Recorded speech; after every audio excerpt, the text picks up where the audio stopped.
Underdog Daily with the Badge Bros, Jon and Nez here, jamming out as usual on the Black and Yellow Dog app here. And we had a wild hoop slate last night, coming off one of those you didn't need a first rounder kind of nights. True, scroll the F down. Ball knowers got it done last night. Shout out to our guy Nez, our very own Nez here. And then shout out to some other members of the community here.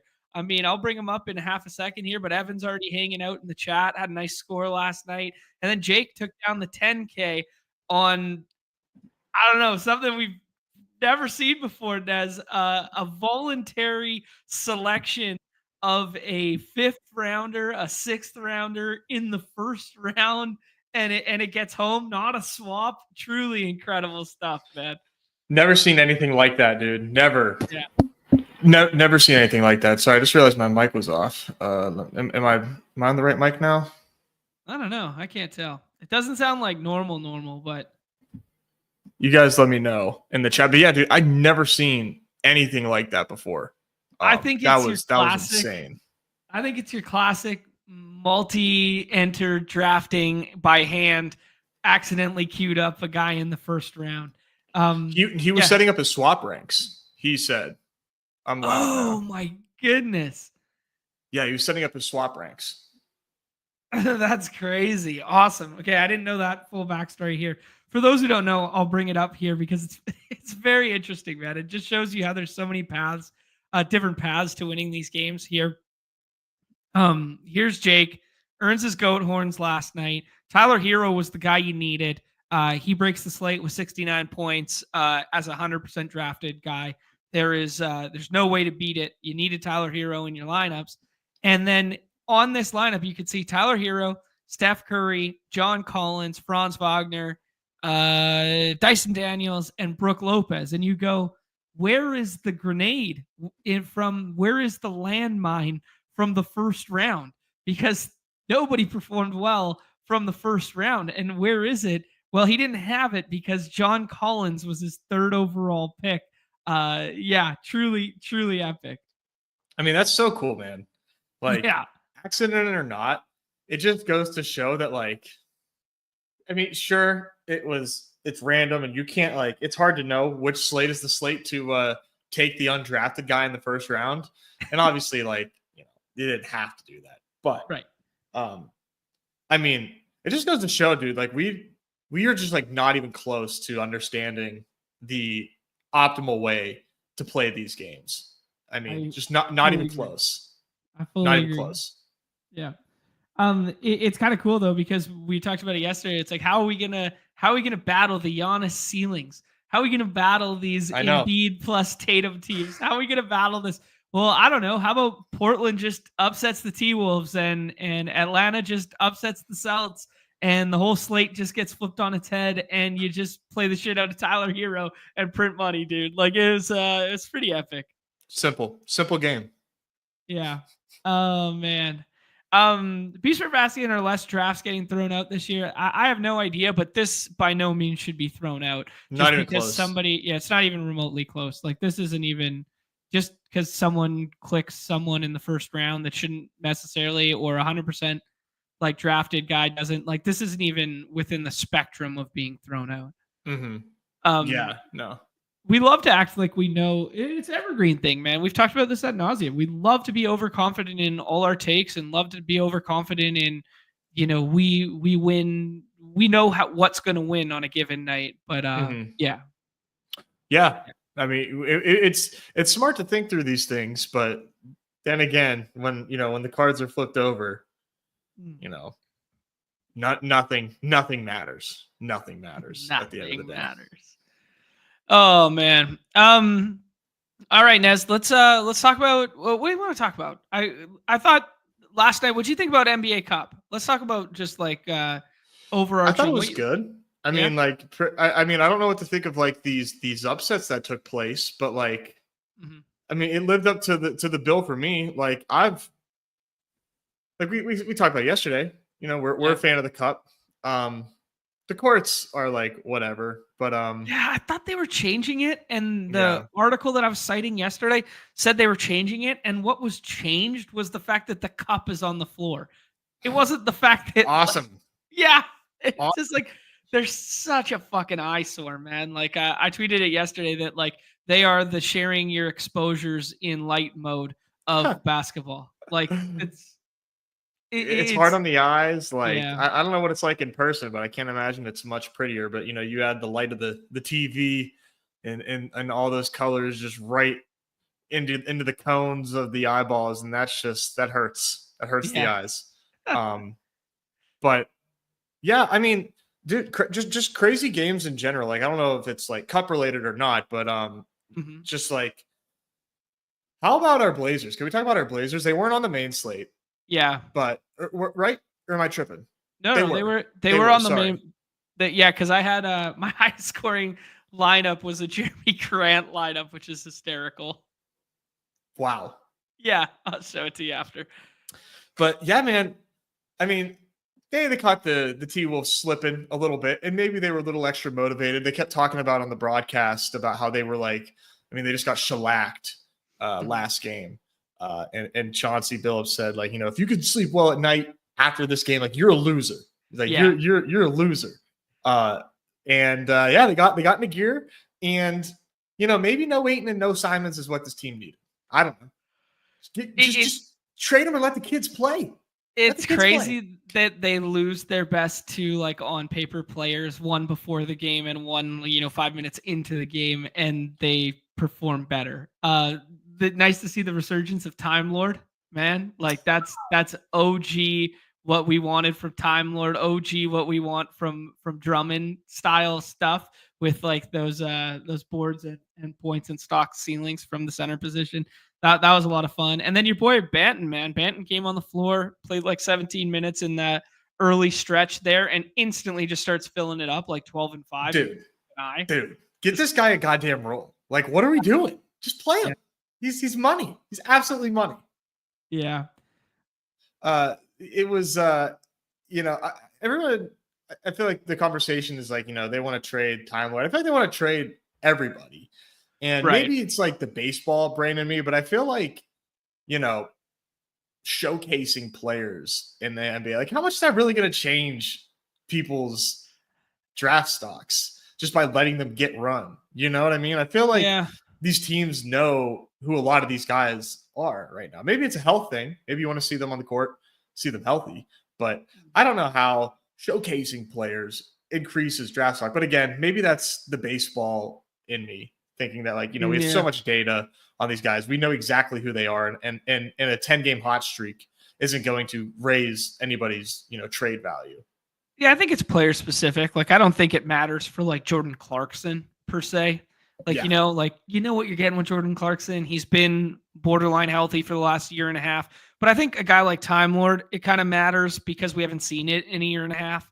Mm-hmm. And even when we did see it, he was like pure backup five run for like the Celtics, and sometimes he was third man up in the five spot there. So for a contending team that needs a backup five or they need help at the five, I think they want to see it a little bit. But yeah, I do get the sentiment. I do get like why do this with your rotation at certain points, because like the showcase narrative is just window dressing kind of thing. Mm-hmm. Yeah, Yeah. it's just find it interesting, but maybe if we can, I mean, I would like Aiton just to like take it easy, rest one more time, because I want to see the Klingon Time Yeah. Lord rotations more. Yeah. That's just more fun to watch. I mean, I know Aiton has good value as a basketball player, but like I'm trying to see my best ball Klingon shares thrive. I'm trying to see, Time Lord, little resurgence for that guy, but. There is one kind of like overarching thing that we don't really talk about in a big way is stars in the NBA. Like they come into the league, the kids are so much younger, their bodies aren't fully developed. Like it's very, very rare for a rookie to come in and take over this league. Like that's a Mm-hmm. thing of the past. Like that was your Kobe's, your LeBron's, your like that era.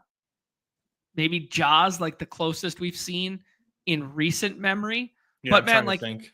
even a guy like SGA, who's on the cover today, who's probably one of the best plays on the slate today, like that took time.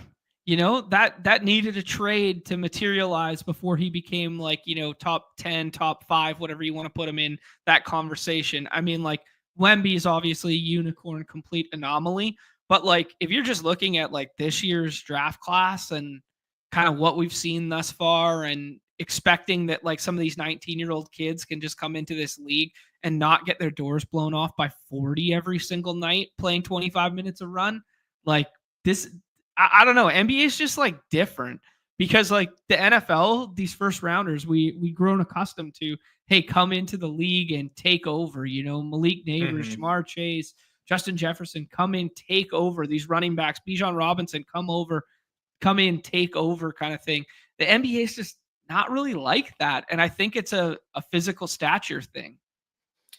Yeah, I think there's a lot that goes into it for sure, but I think physicality is probably one of the biggest reasons for that. Like you see guys coming in and be really strong role players, but as far as like go-to guys, definitely like few and far between. Other than Keontae George, who did that last season.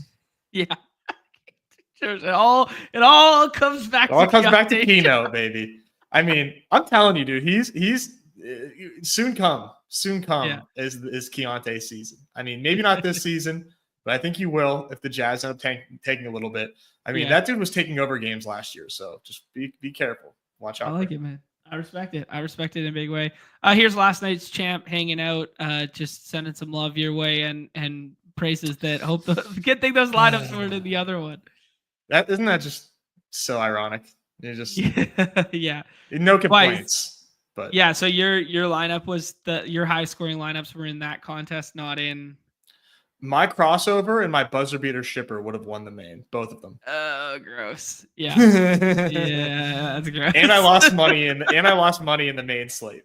Oh, gross. I mean, obviously I made good money last night, but like lost money in the main. Like that's just so funny, Yeah. But I was doing a lot of Galbraith shit in the main slate, I will say.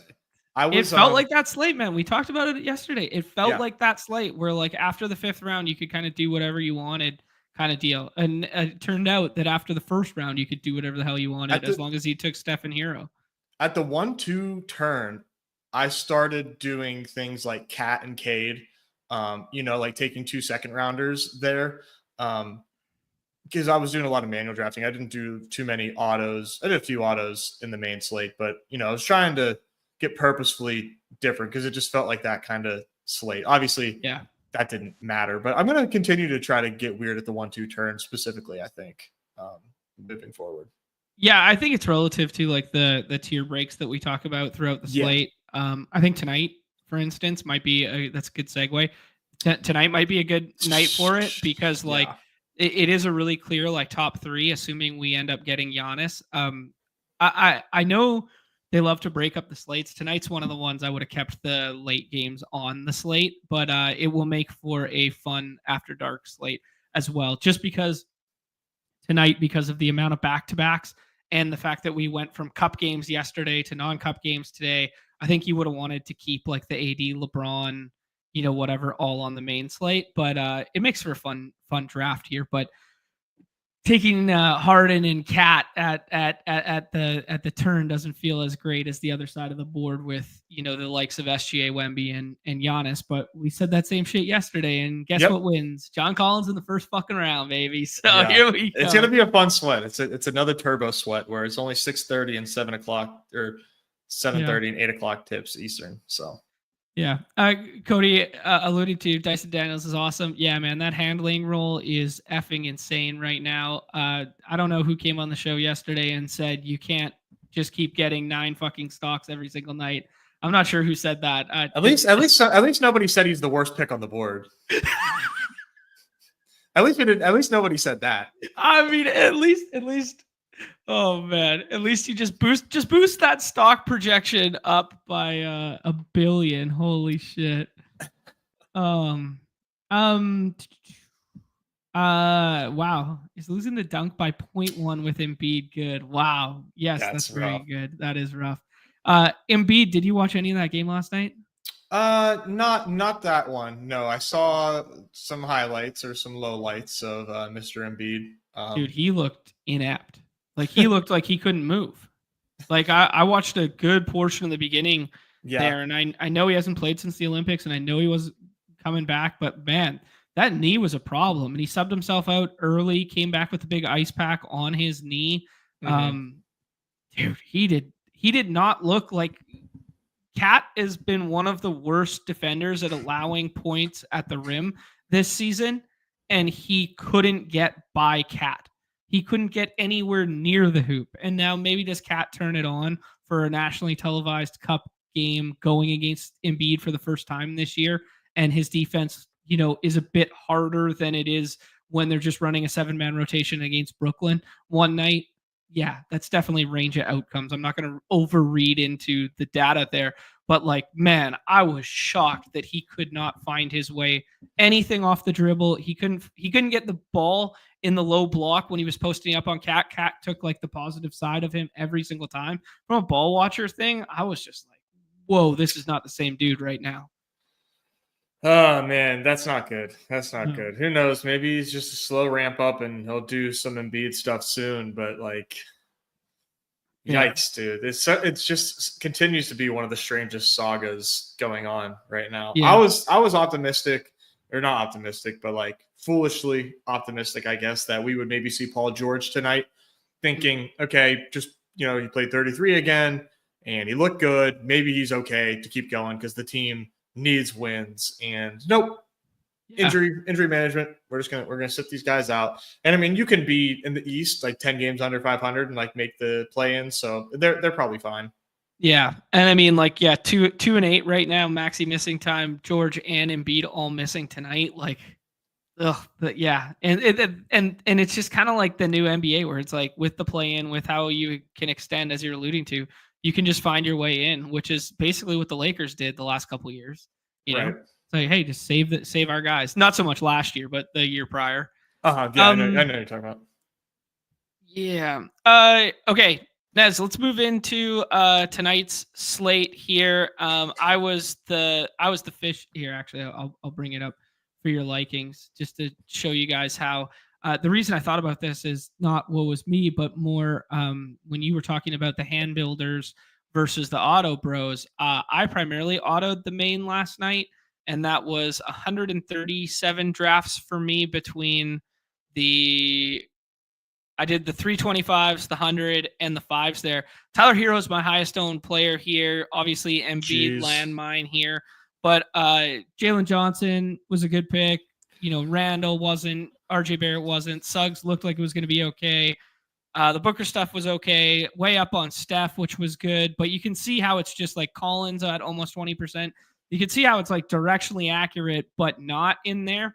And I think what ended up happening was as I staggered my windows of auto drafts, I kept falling into the same combos over and over again so that all my hero was then paired with my RJ, or all my, Suggs in the 5th was always paired with John Collins in the 6th, or whatever I was doing at that isolated window. And I just wanted to bring it to people's attention because you had a really good night last night, and I had a minus 35% kind of night last night.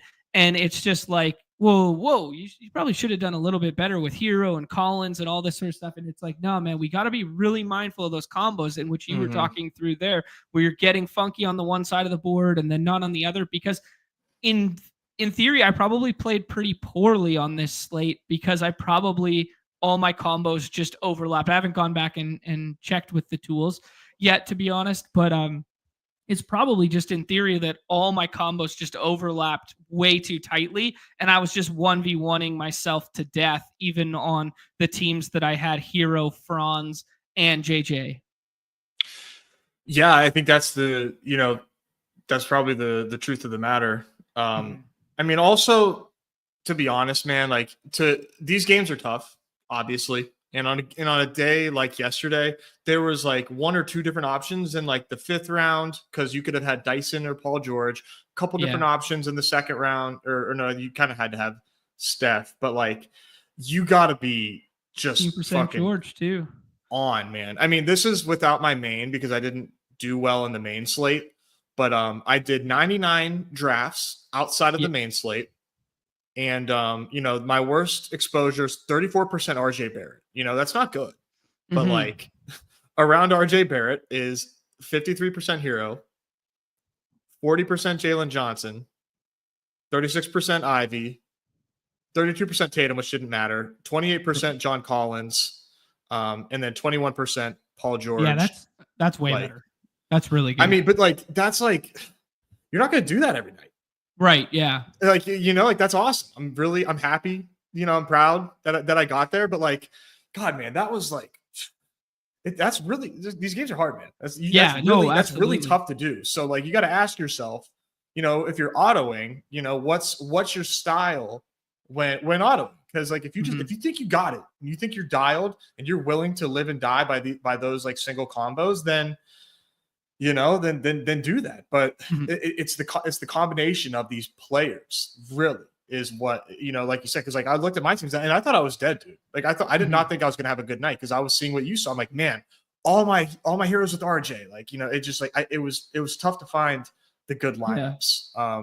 So these games are still being figured out, but like you know, picking all the good players helps. Yeah, it sure does. I mean, I don't do that every night, man. Obviously. Yeah. Wow, we got a bunch of familiar names all up the top here. I wanted to show you this one. Get this beautiful, nice lineup here. This Curry, this Franz, this Hero, this George. Ball was the best first rounder, it turned it out. And old job boy scrolls the F down to Jeremy Grant. Oh, dude. Oh. What a beauty. What a fun one. Oh man. All right, Nezzy, let's do this. Let's talk about tonight's slate. Tonight's slate is OMG hoops. It is old school throwback hoop style night. It's a nationally televised game, OKC in New Orleans, and nationally televised Memphis and the Lakers. That 3-game slate for the nighttime is going to be really cool. Yeah. Memphis at Los Angeles, T-Wolves at Portland, and Phoenix at Sacramento.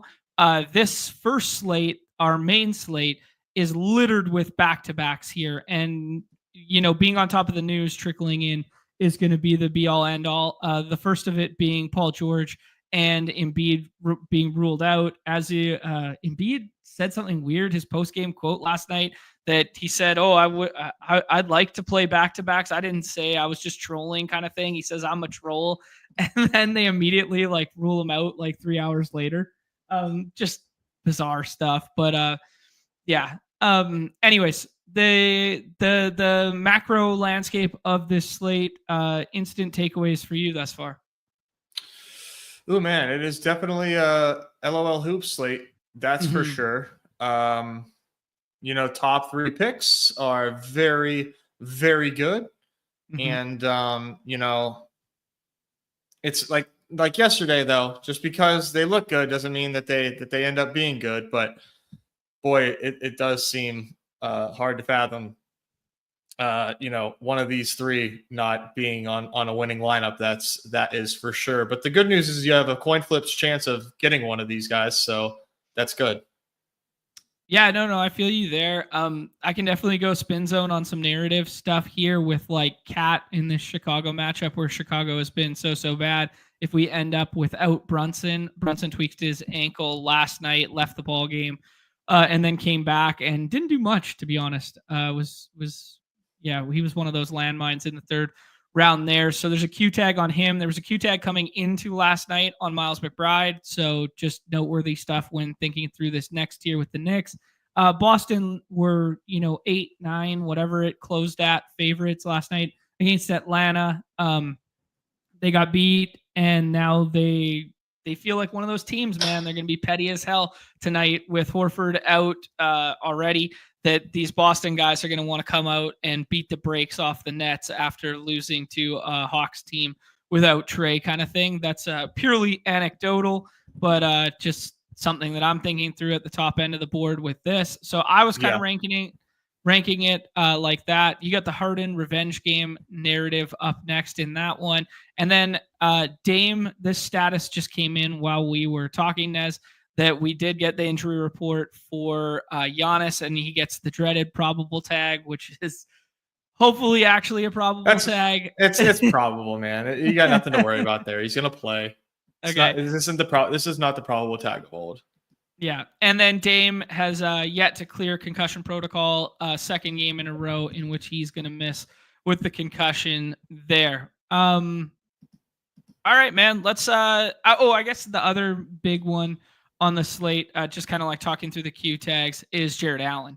Jared Allen has a Q tag right now. He's down here, and my guy FVV, aka JVV, baby. APV hanging out down here. You could lump Simmons into the mix too because he's been played really well on the previous short slate, and he had been getting some backup 5 run that was really cutting into Claxton's minutes. So maybe Claxton becomes more palatable if we end up with no Ben Simmons.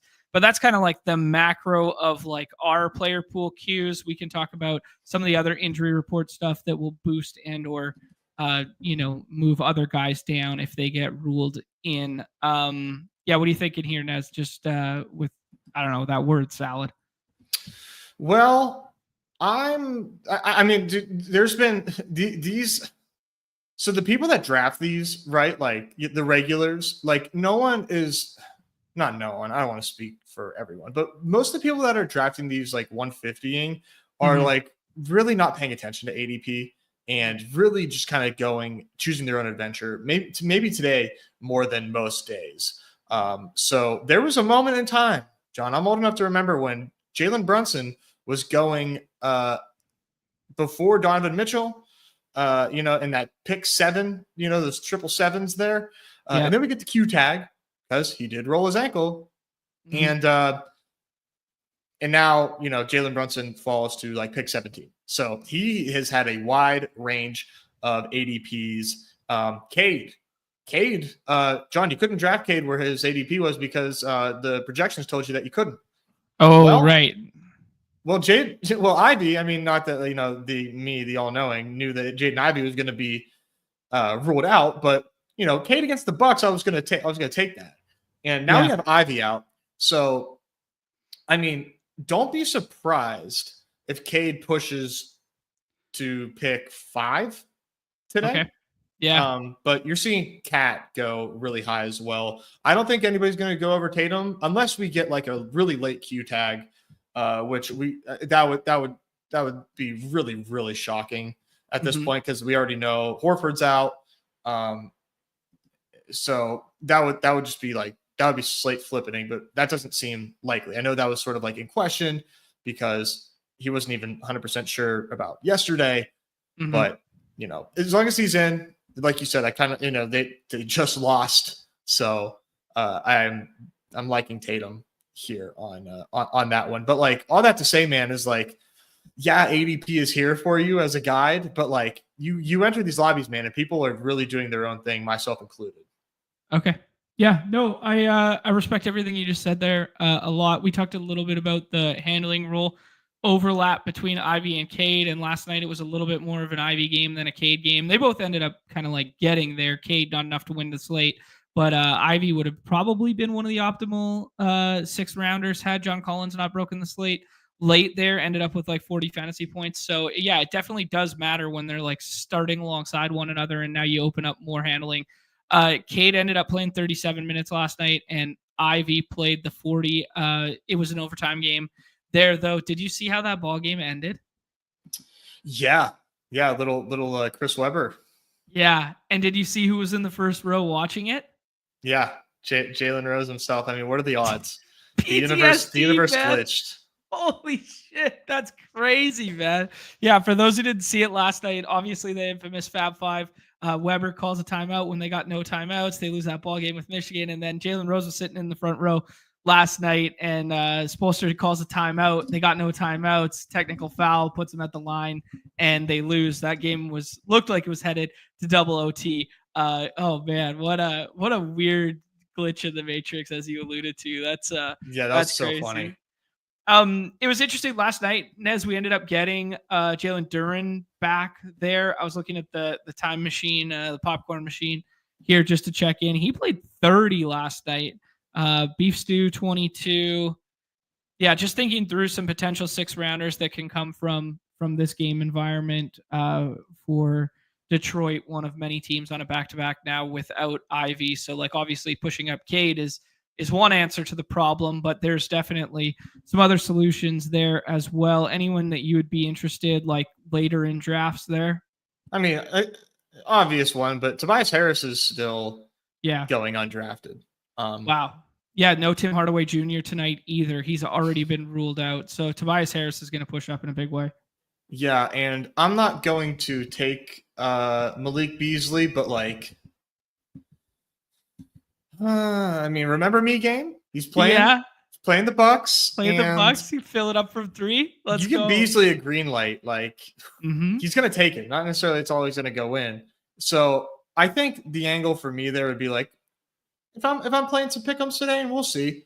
I'd do some Beasley hires. I feel like Beasley's gonna play 30 minutes, and his underdog PRA is 21.5. I don't know. I would take my chances on that. I like where your head's at, dude. Who else is gonna be second unit handling? Like we had some Marcus Sasser games in the past. Yeah. Nothing up for him as far as like pick'ems. Yeah. But yeah, we used to clamor for Sasser to do something, but he might actually step up. Not necessarily for our intents and purposes, but yeah, just in general, just thinking through their rotation a little bit. Yeah. I think the biggest takeaway right now is pushing up Cade makes sense, and then Tobias and Duren as late round picks, and then you can do worse than a Beasley one in the last. Yeah. Okay. Yeah, I mean, I'm not going to take Beasley today, but I'm going to probably play him in a pick'em. Sure. Yeah. Okay. That checks out to me. I mean, Bucks flowchart. I mean, Grady Dick just got home against them last night, so Grady Dick can drop 35 on your head. Or talk about my boy. Fuck, man, the Gillette, beautiful, nice baby face. All right, Desi.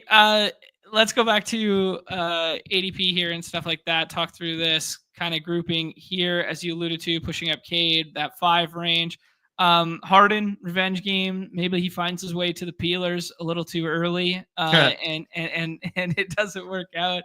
Might get Fred VanVleet on the other side of this one, might not. Any interest in like Harden over this next group, or are you going with we got Orlando's injury report already, and there's no Franz on it, just Paulo and Wendell Carter Jr. So it looks like we're gonna get Suggs and Franz Wagner again tonight. So yeah, man, he's been playing really well, and he gets pace up spot against the Pacers here. Just kind of thoughts through this next tier. Yeah, I mean, I think clearly Harden next there is like player 7, but for me it's Franz next. Got a ton of Franz Wagner. Great spot for him. He is balling out, sans Paulo. And yeah, did I mention the spot's good? This is a great opportunity to get a ton of Franz Wagner, because ahead of him you have Tyrese Halliburton and the mantra around here, never Hallie. And Donovan Mitchell, who is playing the 75ers today. Nice. I mean, just what that's like the talking point, I think, is like, what do you do with Donovan Mitchell? Where do you take Donovan Mitchell? Because after Franz, I go BI. Okay. And then I queue up Hallie, just because I'm like, man, if he's gonna, I gotta get a little bit maybe if he falls here. Sure. And then like, what do we do with Donovan Mitchell? Because we've seen time and time again where they beat ass, and Donovan Mitchell is just he's a non-factor. But doesn't mean that they can't beat ass, and Donovan Mitchell is the one beating the ass. So. No, I hear you, man. We've joked about Tatum only playing 3 quarters and that sort of thing. The way they're staggering that rotation, it looks like Donovan Mitchell's going to break the slate every damn night. He comes out and he scores 14 points in his first rotation in 8 minutes there, and then he just sits on the bench for the next till the last 4 minutes of the second quarter. There's not a ton of overlap outside of like the start and the very end if it's a closing lineup with him and Garland and whatever. But maybe if we get no Jared Allen tonight, maybe we see a little bit more of those kind of like core three on the court together there. I want to dial it back just for 1 second to the Franz one there, Nez. Obviously, we know Pacers are a good pace up spot for them, but it would look even better. I mean, it's already going to look good without no Naismith, no Nemhard, no Isaiah Jackson, no James Wiseman. Like he's going to get like that Miles Turner, kind of defense and spot, but it'll look even better too if they get no Obi Toppin tonight, who's questionable. So like the Franz spot, what's he going to be dealing with? Pascal and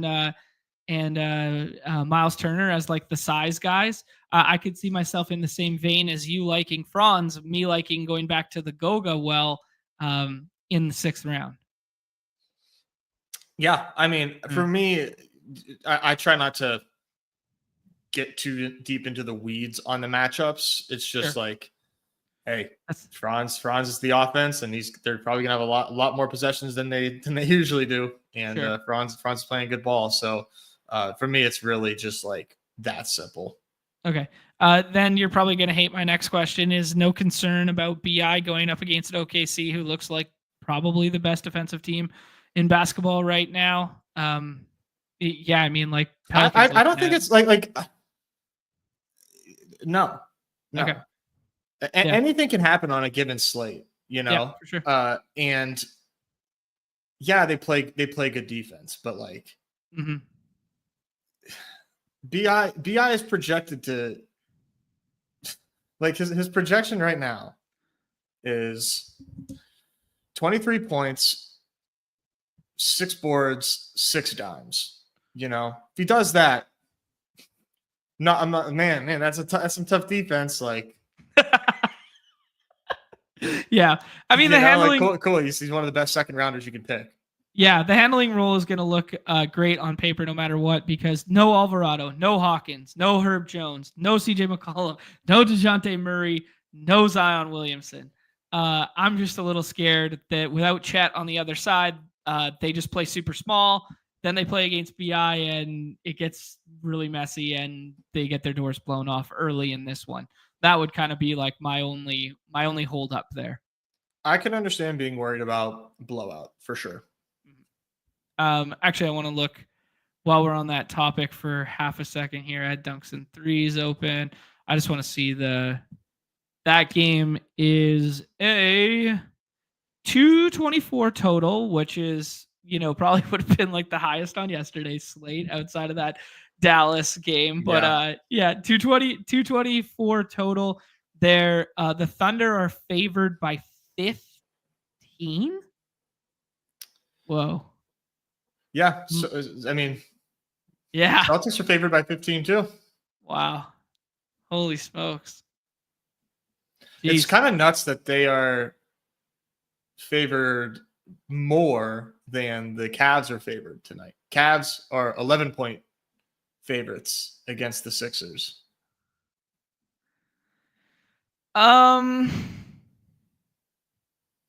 Yeah. Dude, the Sixers are bad healthy. Right. Yeah. Yeah. I mean, yeah, that's a great way of putting it. I don't really understand the market's evaluation of the 76ers, to be quite honest. Okay. I don't understand it at all. Okay. No, I respect it, dude. Yeah. I would just say professional basketball players on the other end, at least. And your boy Andre Drummond, or oh yeah, buddy. I'm clicking his name right now. I just ran 20 autos while we were sitting here, and let's see what we ended up with. Is this gonna disgust me? 1, 2, 3, 4, 5, 6, 7, 8, 9, 10, 11, 12. We haven't seen the ceiling yet. We haven't seen it yet. Come on, man. You have 4th round Drummond shares. Bless up, baby. The John Collins of my generation. Oh, fuck me, man. That's crazy. You're one of a kind, man. I'm out That's here to send a wild. message, dude. All right, where were we? We barely cracked the second round, man. Yeah, it's true. All right, Brunson Q tag. Let's get to that because that now he's going like behind. He's going behind J Dub, going behind Shengun. I've seen him go behind Zoobs, but that's really the resistance there is like the Mobley JB range. Don't really see him push or fall past them. But Okay. dude, he twisted. He got his ankle like stepped on. Yep. And they came back into the game. Did you see the sequence? I mean, I think so. I saw a replay of it, I think. Yeah, it was so weird. He literally just crossed half court and then he just kind of like stopped and keeled over. Yeah, and it kind of like, the toe kind of got caught and the heel went forward and the toes didn't. Yeah, dude. I mean, all that to say is I think there's actual risk Brunson doesn't play. And like, if you want to read too far into it, like he's been ice fucking cold. Maybe the dude just needs a night off and the ankle is also hurting. So he's also tough as nails. Yep.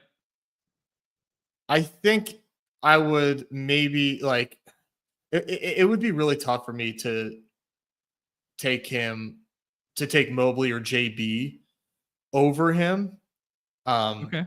But I'm glad I'm not drafting right now because I did a lot of these drafts beforehand and I was already like mixing in Brunson a little bit, not really taking him. This is a tough call, man, because I think if you ask me, like gun to my head, I say he doesn't play. Okay. Yeah, he is. Well, he's perennially a dude who plays through shit, and he is a dude who just goes, and it is a big flow spot chart. But I do agree with you that he's been ice cold. He hasn't looked fully himself yet, whether that's just getting accustomed to Cat getting his shots up and getting accustomed to playing to one another. Maybe that's contributing in some way here. But I was surprised he came back in the ball game as quickly as he did last night. Because when I saw it, I was watching it live like you were. I was like you. I was a little taken back, man. Yeah. But he is a dude who just doesn't miss games. So yeah, he's not. All these pick'ems are still alive. Yeah, it is a nice flow chart spot versus the Bulls there because the they've been Bulls are a flow chart for everything. Yeah, literally everything. Yeah, on Underdog, let's just double check. So I was looking at like a screener as opposed to you look elsewhere here. I mean, it's just Underdog. It's just Underdog. But other spots do not have the Knicks ancillary players up. Or Underdog does not have the Knicks ancillary pieces up. Other spots do. Underdog does not. Underdog also increased the Karl Anthony Towns PRA by 2. So that's a hedge. That's a hedge. It's a hedge. Yeah. So I'm just saying I don't think. Yeah. I think it's more of a toss up than like because this is what a lot of people do. They look at prop markets and and that's what I do. But you're not seeing even spread information. So I think this is a true 50-50, man. Okay. If he doesn't go tonight, I think another contributing factor to him not going tonight is the fact that Miles McBride had the Q tag coming into last night, and a lot of people thought, and campaign, and a lot of people thought, one, if not both, would end up sitting last night, and then both end up playing last night and play through their cues. So I think like it's kind of like a push and pull scenario right now, where if Deuce is good and Deuce is ready to go and starting lineup, maybe then they push Brunson a little bit in the direction there to sit, that sort of deal. Yeah, I could buy that. Yeah, I'm just kind of like thinking like anecdotally through it because right now, obviously, still no Precious Achiuwa. Yeah, and then the Q tags are all on all the guards, Brunson, McBride, and Campaign. Because we've talked about this team, like obviously they love to run tight and they love to run, Tibbs loves to just run his guys like to the brink. It's not a long-term solution there. But current spread at 7 it looks like. And then who would they play depth wise? Like Matt Ryan got some burn last night. They ran 9 for a bit. Yeah, I don't know. Like, is there anything you would like if Brunson can't go, or is it just take third round Brunson while he's available? Because nobody's really taking Bridges. Hart goes in most drafts. OG hasn't been going a lot from what I Yeah. saw. So I don't know. Would you be pushing those guys up right now if you ran a set? Gotta wait and see. I mean, I have a lot of Hart as is, just because I think the bull spot is fantastic, and Hart is just doing Josh Hart things, and Sure. I love that. I'll take the 35 to 42 points, whatever he's given me that night, all day. But yeah, I'm gonna just wait and see. He had a triple double last night. I did not know that. Yeah, 14, 10, and 12 or something like that. So, like, it kind of got lost in the shuffle because the slate got broken in the 5th round by guys that weren't him. But he had a very, very nice night last night. Good for him, man. Yeah, so I like Hart, but I think what I'm like excited for is like if Brunson doesn't go and we get McBride starting, that feels like a fun swap. That does feel like a fun swap. And it begs the question, is it something worth getting ahead of? Oh, they went back to calling him Deuce on the site. They changed it. Nice. It's changed a couple times now. Yeah, names are changing every day. Yeah, the Pirtle one, the Pirtle Puddle with the E, without the E. 25 last night, 29, 28. I mean, like, if he jumps into the starting lineup there, you think it would be him, right? You don't think it would be Campaign? I feel like it would be Deuce, but even if it isn't Deuce, I think you can probably project Deuce for 30 minutes. Yeah. Yeah, I think if you give Deuce 30 minutes, would you rather have the Bridges handling role with the first unit, or would you rather have McBride with some overlap? Because, like, Bridges 36, 41, 35, like, he just hasn't had the ball as much as we were accustomed to him having it in years past, where he was kind of like the focal point of an offense. Yeah, those guys would be probably better swaps, Mikhail or OG, I think. But okay, I'm gonna keep my eyes peeled just in case we get that. Okay. Yeah. I think this is a very, very interesting spot to, like, just because I think they're fine plays even if Brunson plays. So I think maybe, like, some of this 5th and 6th round right now, I'll just start clicking their names in some of the manual drafts. It's not stuff that I want to be crazy overweight to, but it's stuff that I'd want to click right now to, like, kind of get ahead of and not utilize only as a Brunson swap, right? Yeah, Mikhail and OG can be drafted in the 6th round for sure. Okay, but no McBride. McBride would be a pure swap. Yeah, for sure. Okay. Yeah. This sums up my entire existence here. From our guy Lewis saying that Mikhail and Drummond both being somewhat viable on the same slate is an absolute nightmare. Fucking welcome to hell, boys. This is what it's all about. This is what it's all Figure about. It out. Woo! All right, Nezzy, let's keep pushing through here. This kind of like middling tier here. People are gonna really like Mobley and push Mobley up, especially if Jared Allen can't go. Do you have a lean on the Jared Allen situation at all, or are you just kind of like taking Mobley at market and then pushing him up if need be? Yeah, I think that Jared Allen's going to play, and this game just looks. This game feels really bad to get to for fantasy. It just does not feel good. But based on the pick'ems that are out, I think Jared Allen is playing along with Mobley. So for me, I think Mobley is just like a tinge overdrafted. Okay. Just because like I know that is because people think Jared Allen is not playing. And if we get Jared Allen active, we could see Mobley go after Siakam. If we get that green Jared Allen active tag. So I'm waiting for some news right now, man. I've got like 100 drafts left in the main. I'm waiting for some more news to change the landscape up a little bit because I feel good about what I've got going on right now. This range between Mobley to Siakam, though, is really flat to me. But I'm mixing and matching right now. Miles Turner has always been somebody that like I don't love taking, but like you mentioned all the injuries to Indiana. Like Miles Turner's going to play a ton. And he's gonna have a pretty good game, I would imagine. So yeah, I mean, Goga's a tough defensive five to be going against, like just in general there. Like he's pretty good with like the blocks and that sort of thing. But like if Miles Turner plays 38 because they have literally no one else and it's an up tempo spot for Orlando there, I mean, yeah, you're going to want to have some. The evergreen rule for us has always been like, don't take Miles Turner when he has an ADP and take him only when he's free after the previous game and whatnot. And then when the models like him, he kind of becomes like a soft fade or whatever because he gets overdrafted relative to his ceiling. But this does look like a decent spot that you want to get a decent amount of.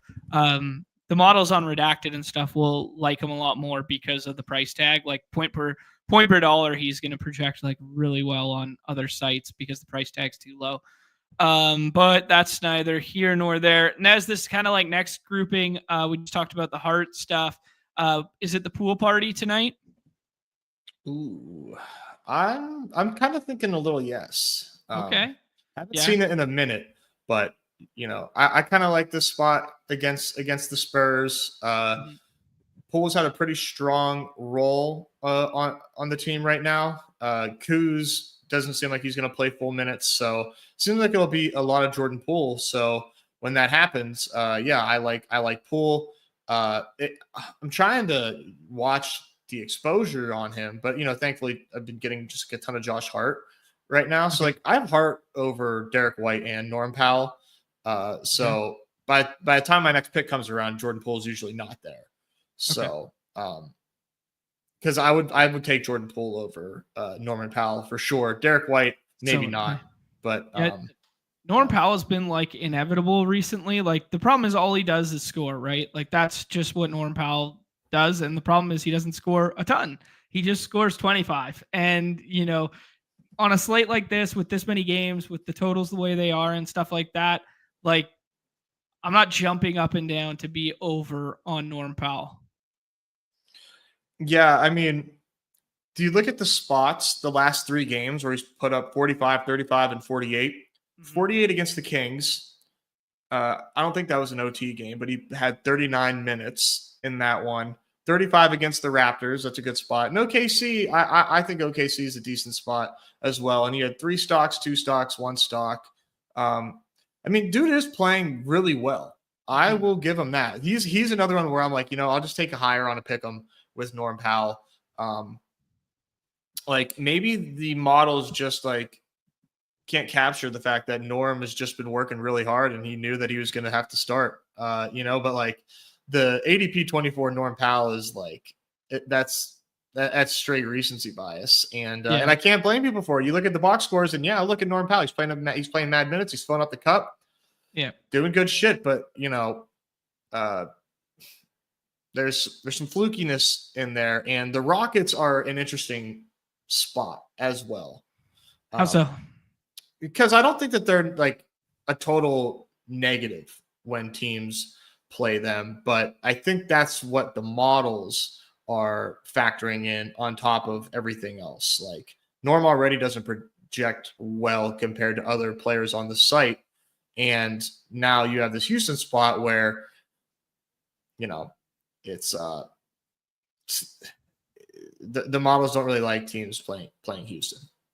Yeah, but, I mean, good wing defense, right? Yeah, really good wing defenders. Yeah, I think Houston plays faster than people think.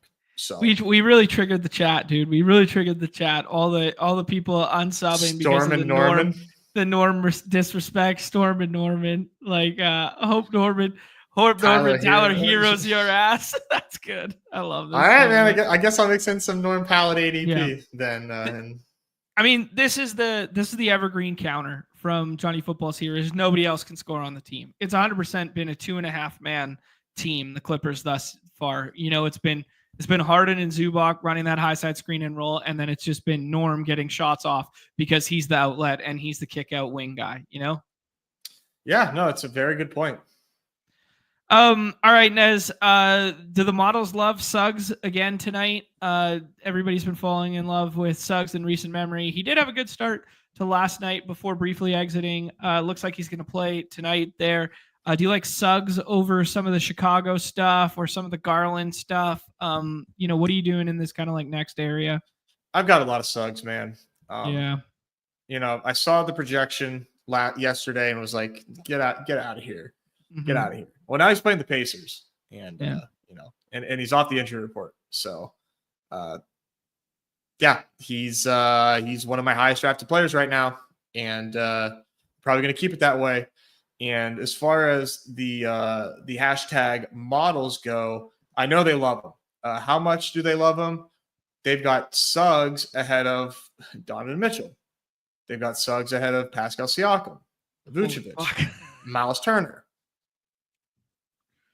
Nobody else thinks Anthony Black's good, huh? I mean, let me see where they like your boy Anthony Black. Can't even find him with a control F. I mean, yeah, I don't know, man. It's wild. It's wild to me though, because like the pick'em market is just like not in alignment with that. So is it just like hit the higher and draft him a lot? It's very interesting to me whenever there's not agreement between ADP, pick'ems, and projection. It's just it's a very interesting dynamic. Yeah, which part of this levee's gonna break, right? Which part of this bridge is gonna break? Yeah, very interesting. I can't fault people for the Suggs stuff tonight, especially if we end up with no Nembhard or whatever, and he gets, I don't know, some combination of Hallie and Ben Shepherd guarding him. Like that feels like bliss, does it not? That feels pretty good for Suggs on both sides of the floor there. I kind of thought KCP originally would cut into the handling role a little bit more than he has, but like Suggs has been like a true one, He's pretty awesome, man. Like I love Suggs, but like I thought I like Suggs more than most, but like I've had a little bit of sticker shock. Yeah. It's always the stock. The stock bump is a big factor when looking at our scoring system versus redacted. That's true. They really think he's gonna fill it up in the stock department because he's projected for 2.5. So he's the Dyson Daniels of my generation, bro. That's what they're saying.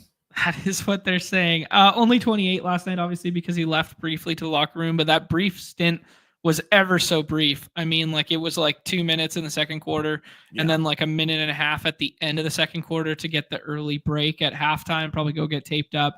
And then he didn't get garbage time run, obviously, when they beat the brakes off late. And he kind of came out mid fourth. So, yeah, if this game's competitive and plays like closer to the spread tonight than last night, for instance, you could see him getting like 33, 34, something like that. I like it. Yeah.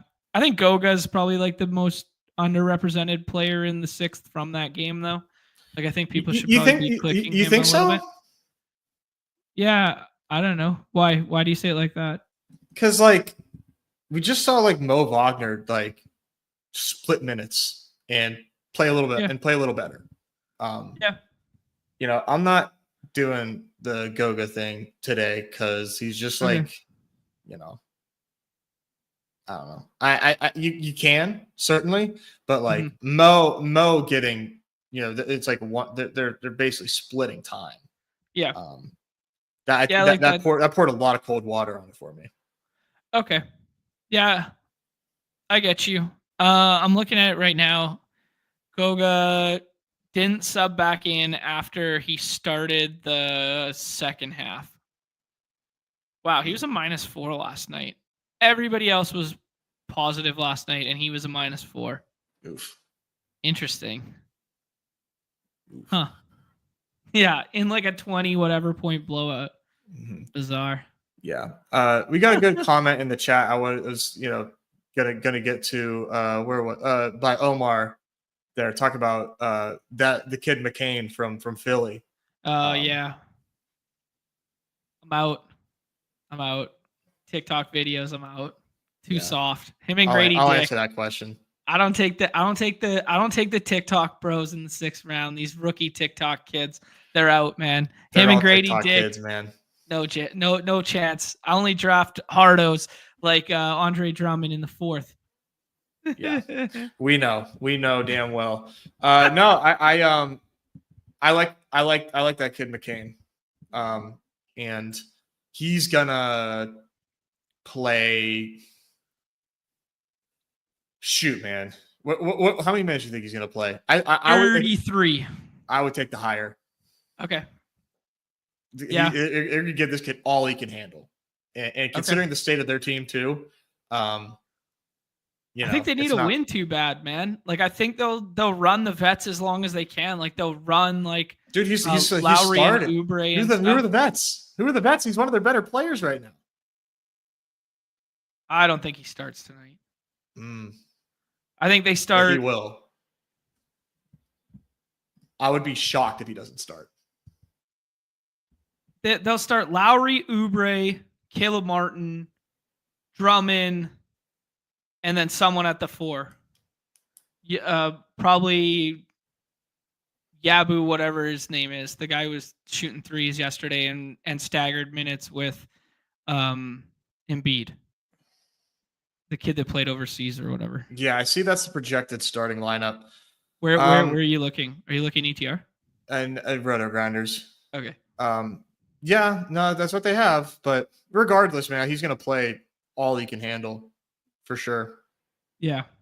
I mean, like, he's definitely first or second man up, depending what they do with Eric Gordon. And then he probably has second unit handling role. And if he gets hot, he stays out kind of thing. Yeah, I'd say 33. Mm-hmm. He's definitely a swap candidate for sure. Dancing Bear. Is that his name? I didn't know that. I guess so. I did not know that. Yeah.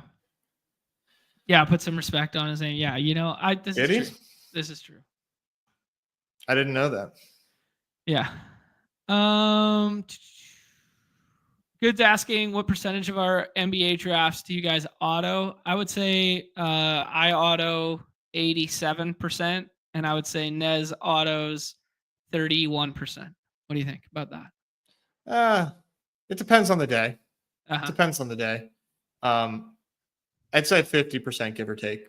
Okay. For the main slate, but all the crossovers, dunks, pick and rolls, those are all manual. But yeah, 50% main slate. Depending on how much free time I have. Yeah, I think it'd be really fun to run like an ROI calc on yourself. Yeah. Like versus yourself to see if the time spent hand drafting versus autoing matters relative to sport. Mm-hmm. Yeah. Like that would be my number one experiment. I would that'd be the number one experiment I would try and run. Yeah. All right, Nez, let's just kind of fly through this next area. Obviously, I was pushing up Drummond. I still think he has a ceiling. I don't know, man. It's obviously a bad matchup, although Cleveland's playing a little bit faster here. Brandon Boston has had a nice handling rule there. If you're giving credence to OKC defense not being a huge factor and we're just aping into usage, I think Brandon Boston has to be in our player pool as well there. What are some other guys down here we want to talk about? Obviously, Jalen Green, especially if Fred VanVleet can't go. If Fred VanVleet can go, he's probably appropriately being drafted where he is, but he would boost up if, JVV, as I love to call him, wasn't there. Any thoughts on kind of this next big range here? We talked about the Claxton one earlier, how if Simmons can't go tonight, who has the Q tag right now, that gives a little boost. We saw a minutes restriction, then a no minutes restriction. And then now he's kind of like, oh, I'm back to full minutes. And then Simmons comes in and just plays a bunch of 5-run and renders him irrelevant. So if we can somehow get Claxton to 28, 30 minutes, he could be relevant in this player pool, but I am not bullish on that. Yeah, I like Benny Math. I just want to say that, shout out to Benny Canadian Math. Kid. Yeah, got a really solid role right now offensively. Really like him at that range. I like Claxton too. I think Claxton, I don't know when it's coming, but could very easily see like a 50-point Claxton game it's coming. I just don't It know. is. Well, Just they don't know paid when. him. They paid him like it's coming, and I then know, he right? just doesn't. He doesn't play. They rotate Noah Clowney in there. They do the Simmons thing. Like, yeah, I do think the Simmons Q tag really impacts his role. And then when we were talking about the Matherin stuff, I do think the Nemhard Q tag impacts his role. And then the Nemhard Q tag is an out tag now, right? Correct. I just looked at the most recent injury report. Okay, but yeah, Nemhard out tag. So Benny Math looks better there too. Okay, cool. Yeah. Who else we got in this range here? Did we pass Jalen Green? No, he's right here. We were just kind of vamping about how Fred VanVleet or not. He's probably good relative to his price point right now. If Fred VanVleet plays, if Fred VanVleet does not play, he should probably get a boost. He'll get a boost if VanVleet doesn't go. Yeah, I think he's a good play right now in the six in general. He's not drafted 100% of the time, but he has a ceiling. We haven't seen it lately. He's running a little cold. He's got a real ceiling. So I really like him. I was taking a lot of Kyle Kuzma. Yeah. Early in my first run of drafts. If he gets 35, it seems like the minutes restriction is there. Yeah. But I agree, dude. If he's like, give him 30. Shit. Yeah. And see what we get. But like, he's not getting drafted at all. Is he a showcase boy? I don't know, man. I think people know who Kyle Kuzma is. Mm-hmm. So I don't know that would really dictate how they use him. But like on Underdog, man, 26.5 PRA, like 18 points, 6 boards, 2 assists. They clearly don't expect this dude to play that much. But like, I don't know. What if the Pick'ems get taken for a ride tonight? That's what I'm saying, man. What if it comes out we get the Kyle Kuzma minutes restriction up? I don't know. A little wish casting. But Kyle Kuzma against the Spurs, full health, is like pick ADP 22. Right. Yeah, maybe even higher than that. So, yeah, I was doing that, but... He's going to get his in the shots department. That's for damn sure. Yeah. Kuz ain't played 28 minutes and not putting up 20 shots. I think Tobias is a better pick than him. Okay, yeah. But I still, I got my Kuz shares early. I agree with you, man. I would rather have the Tobias stuff tonight. It was just his first game back last time out, 24 minutes, as you alluded to there. And Washington, not on a back-to-back, and they have a pretty clean injury report. They're going to have everybody tonight. Yeah. So it's like, just not that everybody is like a bunch of good players or anything like that, but just respect Bob Carrington, buddy. Yay! Yeah, hey, that's Carlton to you, bro. Mm-hmm. Yeah, but I think Kuzma starts, and I think he plays hopefully 28. And can he do enough in 28 on this slate as a 6th rounder? If the shot's falling, potentially. But not one that I want to be overweight, but definitely in the mix at the back end. There, any love for Splash Mountain after he had a bunch of stocks last night there? Jaron Duran, OG, who do you like back here? It's hard not to, give some respect to Brook Lopez. Yeah. Doesn't project as well as you did yesterday. I mean, I don't know. I guess he just really needs like the cupcakeest matchup ever to get that good projection. In my opinion. And I don't know, I'm not the one doing the modeling here, but like he could have had a lot more fantasy points, man. Oh, yes, he could have. He could have easily broken the slate last night. I mean, he missed so many threes. Mm-hmm. And yeah, the matchup isn't as soft, but is he not playing? Is that 36, right? Didn't he play like so many goddamn? Is that 30 or 36? Yeah, 36. 36. Jesus H.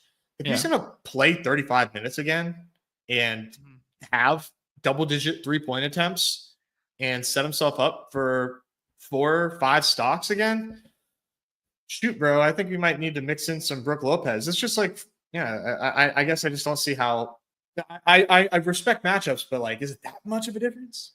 Right. Yeah. I don't know, man. I can feel it, man. 2 teams on a back-to-back, like, it's always hard to, like, ape the, like, elder statesman of these bigs on back-to-backs. You're right. But especially if we just played 30 goddamn 6. yeah, I mean, maybe you just like swing the pendulum the other direction and go call it Bobby Portis night tonight. Doesn't deal with Duran and played lesser of the minutes last night, that kind of thing. But like it was weird that Brook Lopez stayed on the floor when Giannis wasn't on the floor. I was watching a little bit of that game. He stayed on the floor to play the Pirtle minutes, and then Pirtle came out, and I was like, oh, this makes sense. Like now you just take him out and you play small along small, and you move Bobby Portis to the 5. And they didn't. They wanted to play big and leave him out there when they were up 18. They were up like 21, stuff like that. That was so weird, man. It was weird. And then the Raptors cut it to like 10, maybe 8 at one point. And then they had to bring Giannis back in. And then Brook Lopez just stayed out. Like they didn't rotate or anything like that. So yeah, it was just what the fuck is up with Doc, man? Doc's just scratching and clawing to find wins right now. It's one way to do it, I guess. Yeah, Nick Nurse is going to have to break off a page of his playbook pretty soon here. Goat Hop Grower. There's a name that we've known for a long time. Joining up to be a member. Good player on the site. Mad respect there. Our guy, Evan, chiming in. Hey, shout out to Evan, who's obviously I put 2 and 2 together when he tagged us in the tweet for winning last night or whatever. But he's got 2 Mr. Good Boys in his picture there. Yeah, a black one and a golden one. A couple of Mr. Good Boys, maybe Mrs. Good Girls, who knows? But Kuzma's a first rounder. If you get points for bricks, made me chuckle. Hey. All right, Nez, let's hop in here and see what it looks like. Let's go for some hump day. Yeah, let's see what kind of stuff people are doing in these lobbies. Yep, 3 more spots. Ooh. Snapville. Yeah, talk versus Bickerstaff, absolute meeting of the minds tonight. I love that. That's good. We got friends and family here. Johnny Footballs is in here. Cowboys is in here. The aforementioned Goat Hop Grower is in here. DFS King, who has punched his ticket to Dallas, is in here, and Weil is in here as well. Woo. Holy smokes. A who's. Nez, we kind of glossed over like just talking about the top 3 there. Giannis with the P tag and Dame ruled out. Is it Giannis over Wemby for you tonight? It has been. Okay. I'm gonna change that because I don't want to full fade Wemby, but it has been. It is the evergreen conversation on Wemby slates that if you want to be overweight Wemby, you can be. If you want to full fade Wemby, you can be. Whereas like if it's Luka and Joker or something like that on a slate, I think the entirety of the field tends to hedge those spots. But with Wemby, for whatever reason, it's like slightly more polarizing. There we go. Giannis won. Yeah. So you like Wemby next then? Yeah. Okay. SGA. I only have him 2. Yeah. SGA can't cook enough in 2.5 quarters. It's just part of the brand, man. I just have to fade SGA now and forever just because it's the brand. Let's see how much Wemby I do have. 5%.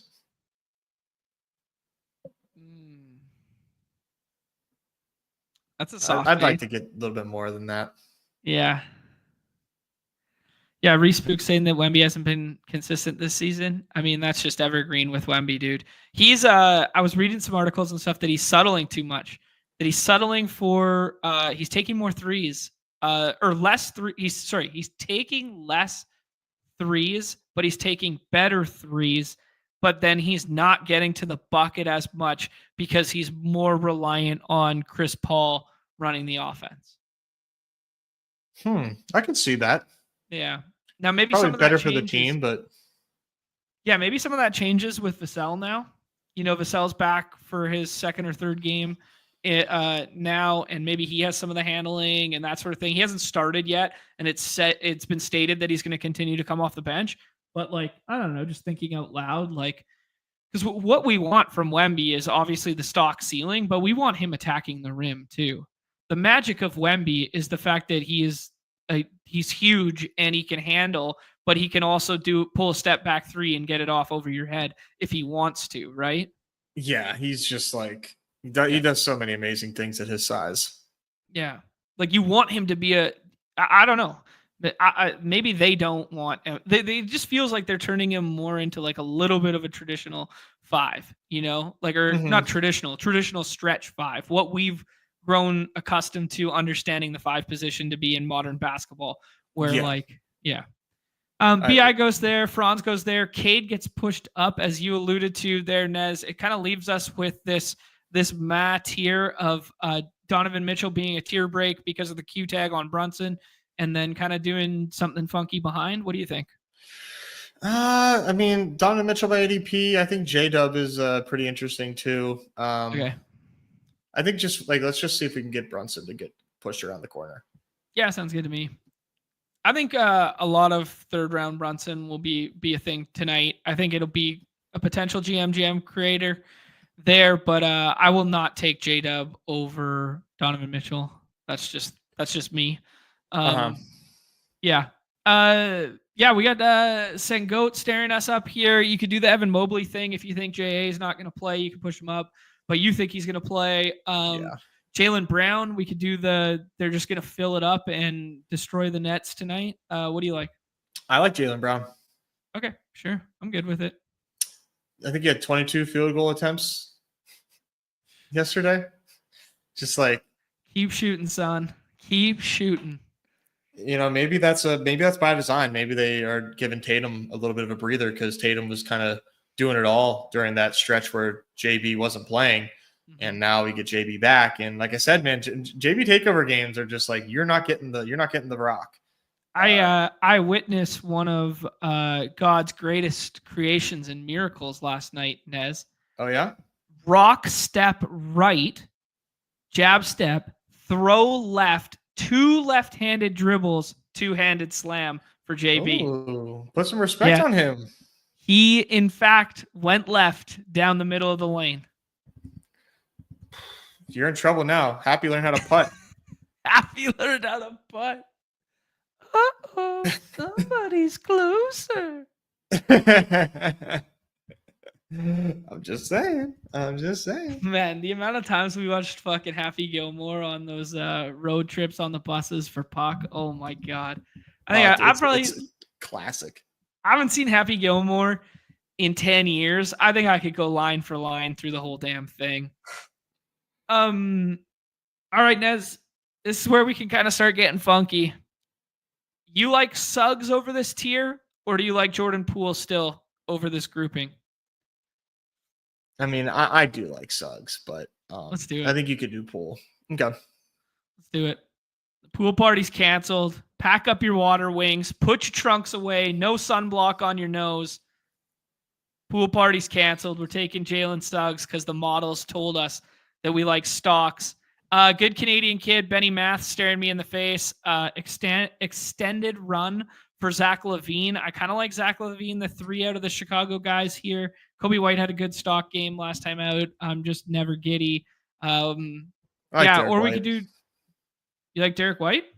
Yeah, paired with 26. Right. Yeah, it's okay. They don't. They're down. Drummond. I forget who else. Derek White looks like he's going to play 35 minutes. I'll take 35 minutes of Derek White against Brooklyn. Okay. Sounds good. Doesn't sound good. Benny Math with no Nemhard would have been consideration there too. Jalen Green, if you think you're going to get no Fred VanVleet. Cam Thomas can obviously fill it up, but it's a tough guard matchup spot here. Yeah, he's an interesting one because the Celtics shoot like a ton of threes, so there could be like a lot of possessions for our son Cam Thomas. Yeah, just by the fact that the ball is just changing possession so often. Let's see Cam Thomas how he's looking in comparison. He's going like it's not pretty. They've got him like behind. I mean, ETR loves Chris Paul, but behind Brandon Boston, behind Levine, behind Poole. It's funny how the models pick up on certain trends faster than other ones. Like they've obviously picked up on the fact that like that offense is running through him, and then there's a big handling role for CP3, and the touch time is really high. Tobias Harris goes there, Jalen Green goes there, Benny Math goes, Nez, aforementioned Cam Thomas, Claxton, my big grown son Andre Drummond, Brennan Boston, kind of getting overlooked right now. Jared Allen, if you think he's going to play, CP3, as we alluded to with Wemby. I think that Chris feels Paul. like good. Yeah, that feels like good positive correlation. Yeah, I would do that. They're projecting a tighter, more competitive game. The fact that they're playing the Wiz tonight. Yeah. Chris Paul could have like 15 assists. Wemby, Donovan Mitchell, Jaylen Brown, Jalen Suggs. We're stacking Jalen's as always around here. Derek White and Chris Paul. It's a deep slate, man. It is deep. I don't think I'd want to get too bogged down on this kind of like second tier of like getting overweight on like round 4 and 5 guys when I have access to a bunch of names that still haven't gone yet down here. Like Bridges will start popping if we end up with no Brunson. McCain will start popping if he ends up in the starting lineup, which I don't think will happen, but it's definitely a range of outcomes. Kelly Oubre will project better than being down here. Ahmed Thompson will be a really nice swap piece if Fred VanVleet doesn't go. Like there's just a plethora of stories I can tell down here. Yeah, you definitely don't want to. I mean, unless you got a very strong lean on who the guy is. I don't want to get overly concentrated on any one particular player personally. Right. Yeah. All right, we're gonna rip one more of those and then maybe do some football stuff here. Yeah. I mean, football slate is crazy loaded as well. Mm-hmm. Yeah, I was doing a little brief. I've probably done 40% of my normal process for football thus far, just because I don't know. I've been feeling it recently how like with all the sports and with all the, plus we were traveling, plus there's some real life stuff that like I do feel a little behind being a multi-sport athlete. You know what I mean? Yeah, like it's hard to keep up with everything. Yeah, you're trying to do too much of too many things at times, and it does kind of like interfere with the amount of time you have to spend to relearn some stuff. But I did get caught up on some of the ball that I missed from Sunday there, and I definitely like some of the game environments and have some decent thoughts and whatnot. But yeah, I guess maybe one of the biggest pieces of news we got was Anthony Richardson is gonna be the starter again there. Snip snap on the Michael Scott meme. But it's probably good, that they didn't like stick to their guns too long on that one. Yeah, I mean Levitan kept making the same joke on his pods on the solo, and it's like, oh, it's sure glad that your first round rookie that's only ever played 14 games and barely played in college and high school, that he really needed to sit behind and learn from those Joe Flacco interceptions. And shit like I know, that. man. And it's like, yeah, you're probably right.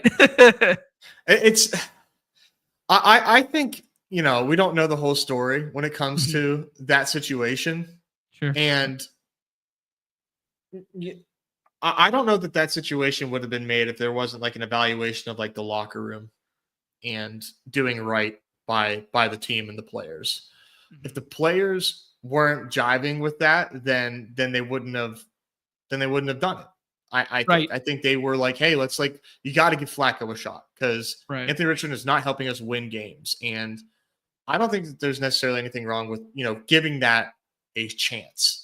And they did give it a chance. And it very clearly was time to abort that. And now, maybe you're sunsetting your season a little bit, but you're going to feel a lot better about it if by week 16 and 17, you have glimmers of hope for Richardson and you see development, which is really what they should have done anyways. But I just don't think I think people are really quick to kind of throw blame at coaches. Yeah, no, I agree with you. I think we look at it too binary too. Like we are looking at it through the lens of these picks are going to make themselves, right? I agree. Yeah. Yeah. Okay. All right, we'll talk through the basketball in 1 second here. Yeah, we look at it too like binary, that this decision was made about Anthony Richardson and about Anthony Richardson play. Whereas like the real life element of it is you could have a room of dudes that quit on him because he subbed himself out. You know, like you're a rushing quarterback who you got a little tired and you subbed yourself out. That's quitting on your team. Like, because the old school brute, rock eating man understanding of football is you don't fucking do that. That's soft as hell. That's not football. That's not the mentality we want. That's not what we want to teach our team. That's not what this team is built around. And like now disciplinary action needs to be taken, right? Very well. It very well could have been. Like, I wasn't really buying into that too much, but like you see it a lot, man. You see it a lot as far as like people discussing the situation. I would think that would be like a bit much, but like, hey, we're benching you for multiple games and like changing the course of our season because you subbed yourself out because you were tired. I feel like that's, I think, I mean, I don't buy that personally, but I'm sure he lost some respect in the locker room. Like I said, we just don't know because we were not there. Yeah, no, 100%. I think we take our boy Suggs again here. I am liking the Suggs play in general. I like this team a lot. Giannis, B.I., Jalen Brunson. Are we going to do Norm Powell after Suggs? I don't know. What do you think?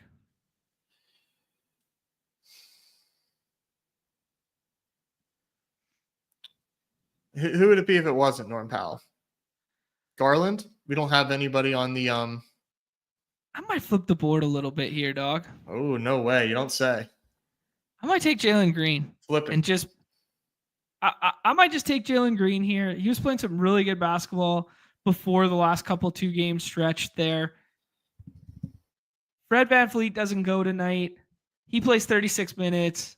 They need the handling. They need the scoring. Jalen Green does it tonight. I like Jalen Green, man. Yeah. It makes sense. I mean, it does make sense to me. Jalen Green projected for 2 stocks. Okay. Coupled with a 29.5 PRA. That's pretty solid, man. He's in my opinion, he's underdrafted. Okay. I'm happy you said that. I was worried that you were gonna poo-poo all over it. No, that's my guy. I still have love for Jalen Green. One of my favorite things to do when I'm hand building in these lobbies, relative to just knowing how I build my own portfolio, when I'm hand building versus when I'm auto drafting, is I really love to do funky shit like this that I know won't happen when I auto. And I like to target guys that could have big star rises in projection that then the auto bros would get on. Right? Right. So if we get a Q tag rule out of Fred VanVleet, like Jalen's going in the 5th every single time. You know what I mean? Like I don't know if this is right and or wrong, but then, another player we could have done it with was OG or Hart there. But we already had Jalen Brunson. So that one doesn't really work as well on this roster, right? Yeah. If the room's going to let me do it, Nez, you're going to have no say in this final pick here. Oh, boy. And we are going to build the ultimate GM of all GMs right By here. what, tacking on Andre Drummond? Hey, or is he going in the 4th round now? Whoa. Don't tell everybody. Jesus Christ. Fucking tell everybody the best play, dude. No, I thought you had to get Andre Drummond in the 4th round if you wanted him. Interesting. You got to get him in the 4th round, baby. Andre Drummond. He looked nice last night. He was moving solid. Oh, baby. Andre Drummond at pick 36. Oh, chef's fucking kiss, baby. Add another one to the pile.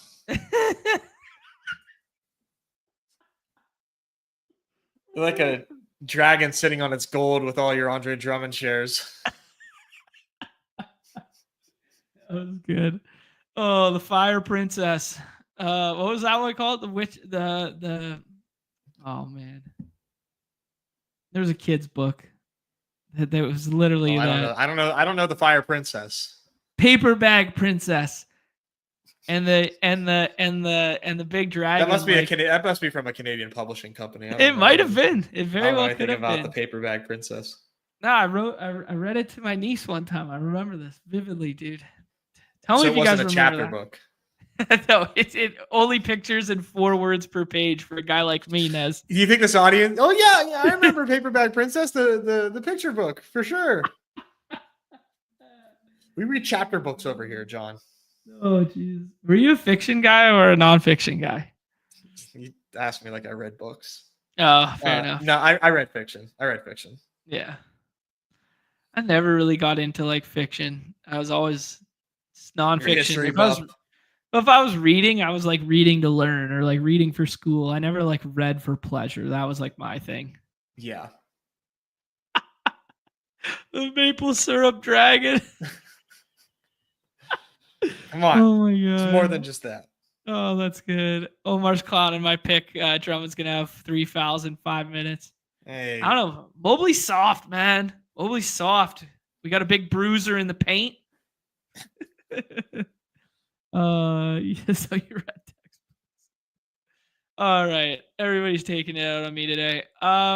Nez, let's talk about the football slate. Let's do an abbreviated version because we've already been running for an hour and a half. That football or basketball slate took a long time just because there's so many moving pieces to it, and it's the first of back-to-backs and stuff like this. Some of the highest implied team totals on the slate, the Lions and Miami and some of this stuff, but they are pretty lopsided game environments. Here, I'll bring up the game environment stuff here, where we're dealing with some higher spreads, but we're dealing with high implied isolated team totals.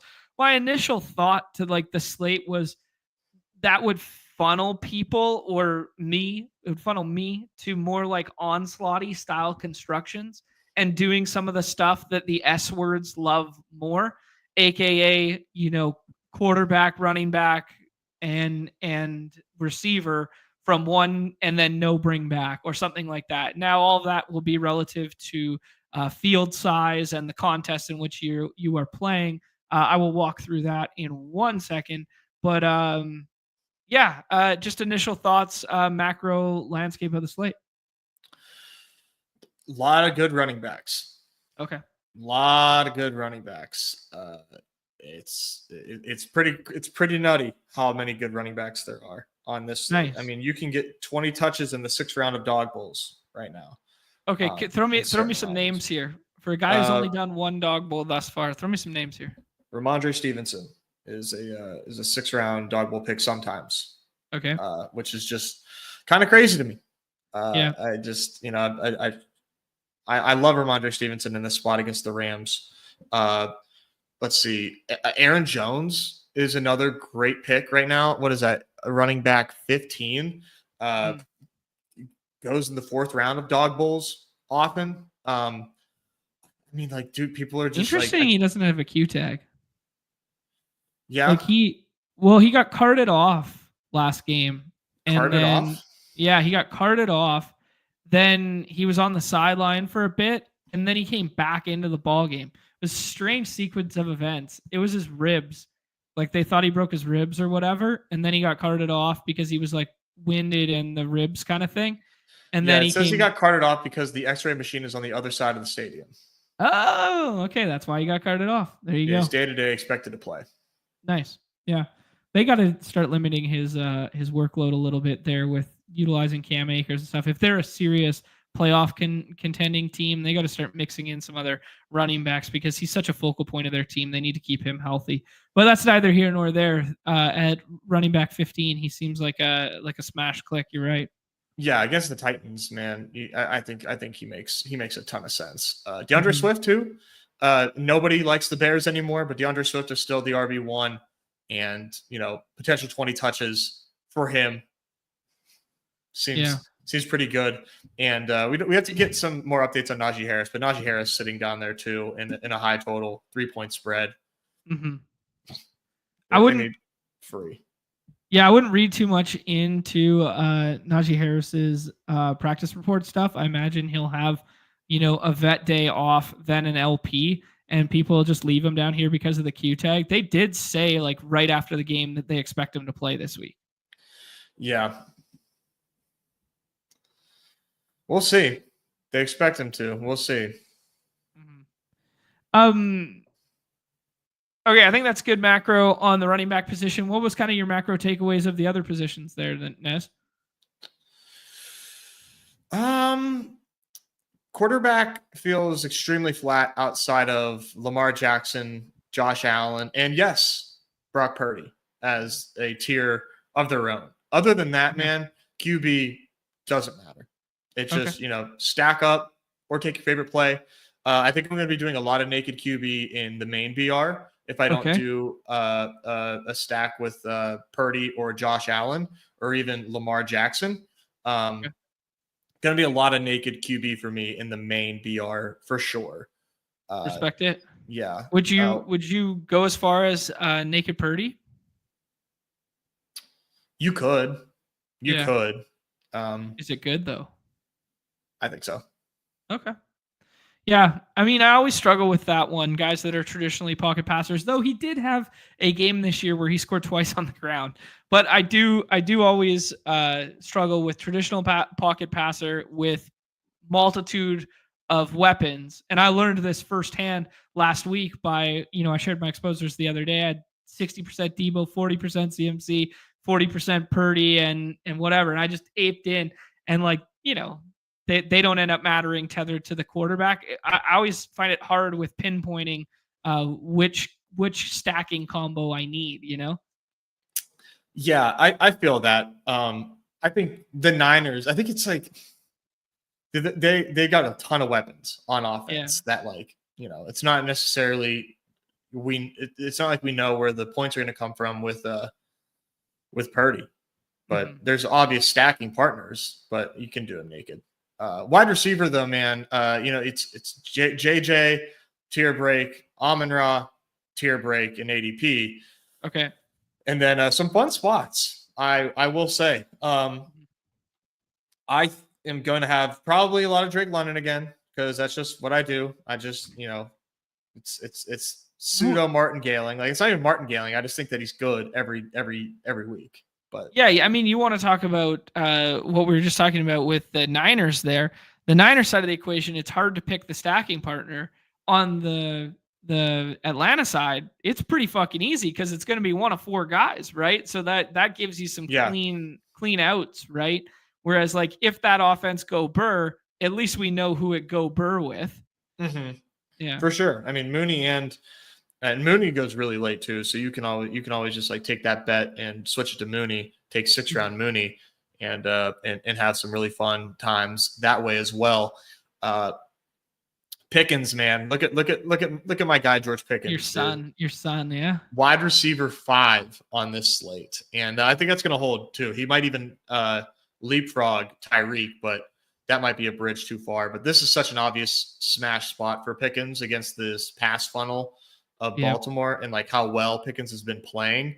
He just looks awesome on the field. People can't wait to click George Pickens. So anytime there's that like level of euphoria around a player, it's usually smart to go the other end.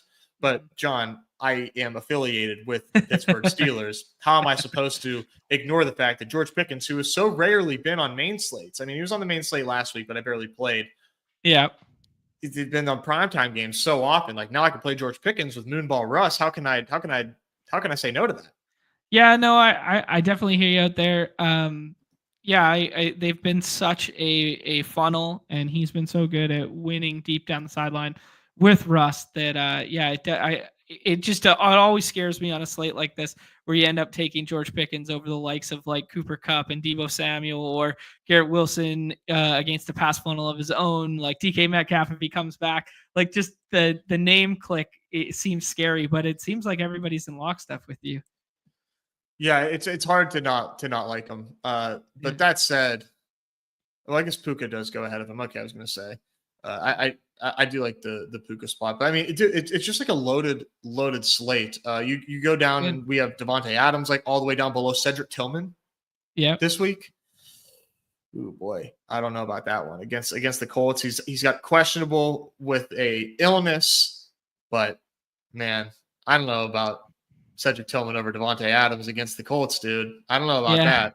You want to talk about martingale bets? I mean, just people double, tripling, quadding down on the Jets finally getting home is going to be one. They keep getting like layup spots and just not getting home. Yeah. But this one might be impossible to fail. Famous last words. Yeah, famous. I was like, your words, not mine. Yeah, Cedric Tillman. That's interesting to see him up there. Like he's just done so much in his first couple games, and Jameis is going to sling it. Big body guy who's getting double-digit targets. I mean, Cedric Tillman looking like an absolute 18th round best ball smash there. If Winston keeps slinging it rest of the season, that team coming out of their bye. Tight end, man. Tight end looks pretty good too. It is.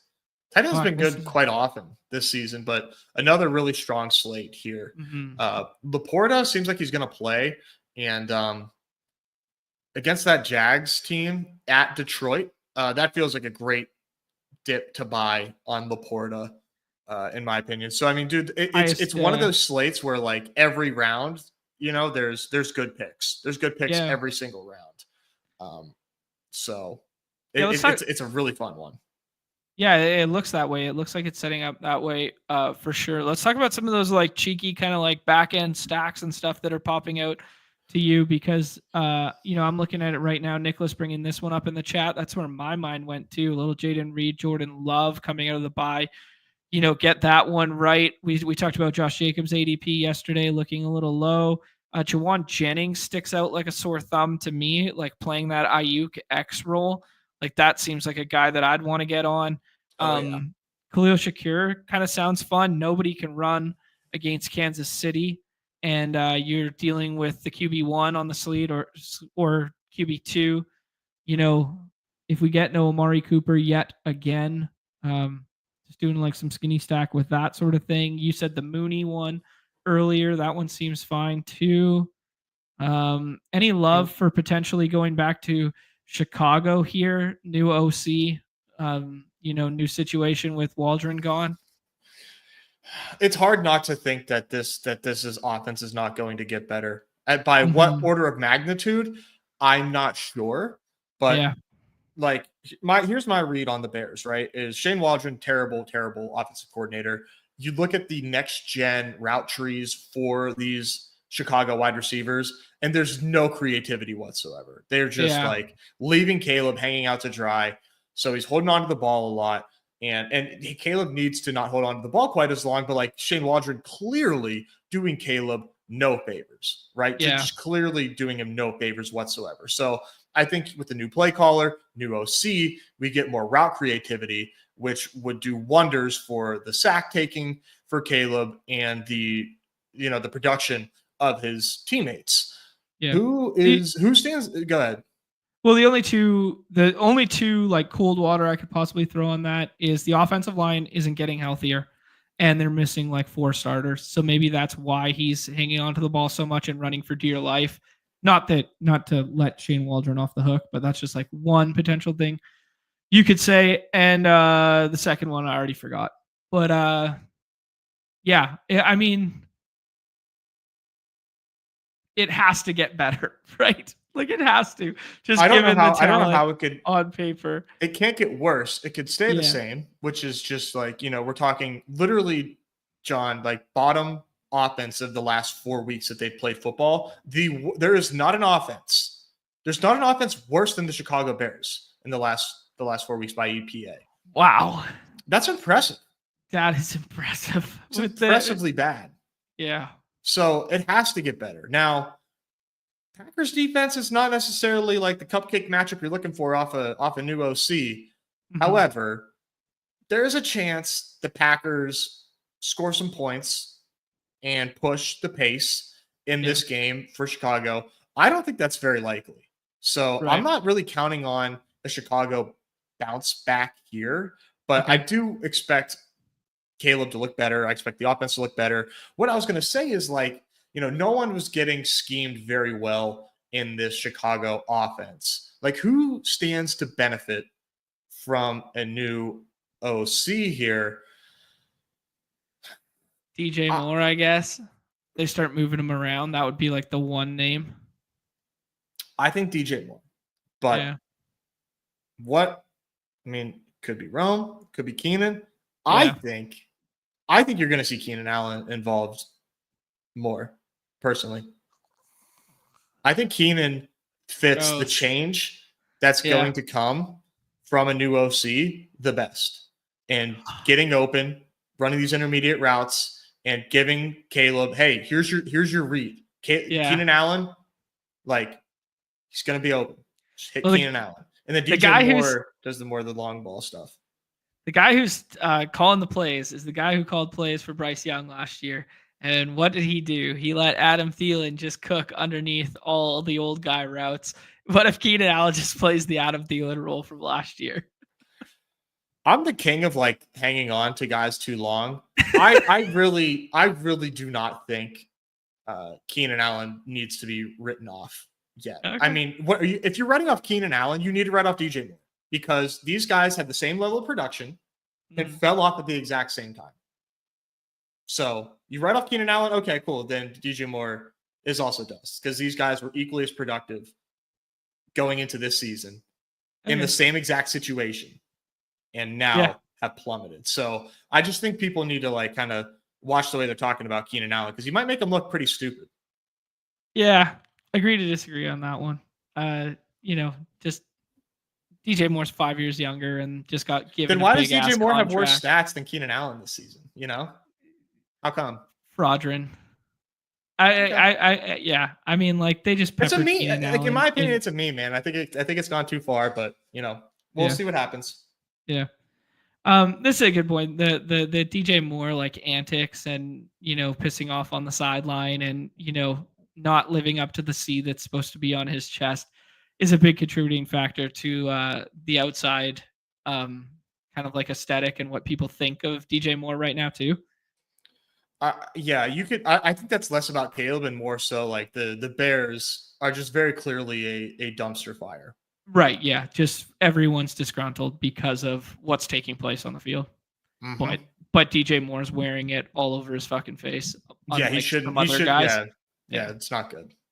Yeah, no, I hear you out on that one. All right, Nez, let's talk about potential game environment stuff here just really quickly, and then we'll hop in some drafts and we'll do like kind of more of a bigger debrief on Friday there. But I think I found my slop it up of the week. Oh, I want to hear it. It's only got a 44.5. I mean, the totals like in a vacuum are like a little bit higher than you'd anticipate this week, but a lot of them, as I alluded to, is one-sided. Give me Saints Browns as the slop it up, dude. I love it. Tell me more. I mean, Alvin Kamara is just getting absolutely peppered. He would have had a massive game last week if he didn't drop a ball there. Taysom had the big one called back. Nobody's going to play MVS, and kind of like rightfully so, but he has those 2 long touchdowns kind of filling in the Rashid Shaheed role in quotations, but not actually. You get the Browns coming out of a bye, slightly healthier. They were feeding Nick Chubb beforehand. Jameis is just going to sling it. No more Marshawn Lattimore, who's going to sit out Thursday night for those playing the Primetime Palooza. There, I don't know. This one has all the makings of this could just get bad football that goes back and forth. Mm-hmm. Absolutely, man. I totally agree. I've been getting to a lot of Jameis in drafts. So what I've been doing so far is like in the 6-person drafts, doing some naked Jameis if I don't have a stack available at QB. Okay. Yeah. I think Jameis is going to sling this shit, man, against the Saints, and he could benefit from some yak from his guys as well. Shout out T-Bear. he keeps telling me these Saints can't tackle worth shit. And yeah, he does keep saying that. Like, all right, I hear you, Jameis. He's an ATL guy too, so he's watched them a couple times now. Yeah. So hey, these guys can't tackle. Let's get a little Jameis involved. I think Jameis can make some shit happen. I think there's like a couple dynamics that make naked QB like okay. One, if you get the QB right, Like Mhm. that's a big part of the equation. Is Yeah, like for if you sure. have the QB1 and he's unstacked, like your lineup isn't dead. Your lineup, you could actually be better than the ones that are stacking. Because what if Right, yes. it's spread out and it's 18 points to Cedric Tillman, and you can actually get 2 20-point wide receivers or something along those lines. Yeah, I think they're going to end up slinging it. Now, maybe I'm missing the forest for the trees here, and we have favored, or I guess not favored. It's a tight game against the Saints. You could play it through Nick Chubb as well, right? Yeah. Nick Chubb getting some work here. All that to say, John. I mean, I like the call. I like the Okay. call, and I think it is a slop it up. I think it is when it's Cleveland and Saints. It deserves the title. This has a lot of different paths to become fun. I think Yeah. I was also thinking through like other games that are going to be in a dome this week, and I think it's the only one question mark. Is in the Atlanta dome, at home? Yeah, I think it's the the only. Lions. Oh, Lions game. Yeah, Lions game. Lions go Burr. Yeah, Lions in that one. So now that we're pushing a little bit later into the season, not to imply that there's going to be any weather, not that it looks like there's going to be any weather, but just those dome boner games too, just playing into the slop it up narrative. Yeah, Yeah, non-divisional, always kind of a contributing there, but it is ugly. It's an ugly one, dude. The other thing that I would point out is that the Saints' offensive line is finally getting healthy. They got 2 or 3 back last week, and they had Bo Nix torch them like 2 weeks ago. So stranger things can happen than Jameis Winston off a bye torching them. So I'm kind of feeling that, dude. yeah, I like it. I like it. Paid. Can I stack DBs with Jameis? There. That's hilarious. That's the skinny stack you need. The pick sixes, baby. That's a Pick funny ass sixes. comment. Evergreen reminder. Good for game environment too. All right, Nez. Anything else you want to talk about, like games and stuff like that? I mean, I think there's some good football games that I want to be excited about. I'm not sure how they play out for our site and for our slate. But I do think like I'm excited to watch, Seahawks Niners. I'm excited to watch Chiefs Bills. I'm excited to watch Ravens Steelers. But like in terms of like this is going to be pace up back and forth, so fun for fantasy. There's not a lot jumping off the page for like net game environment, more just for like isolated teams. I think there's a chance for a few of these games because like one of the things Okay. that's like that makes this slate fun is there's a few games that have like tight spreads, right? These are Yeah. on the whole, the median, however you want to fucking analyze it. These totals are higher than normal. And we Yeah. got some tight spreads here as well. So, you get some back and forth when that happens, right? Yeah. Your slop it up fest is -1 for the Saints. Steelers Ravens -3 for the Ravens. -3.5 Jets and Colts.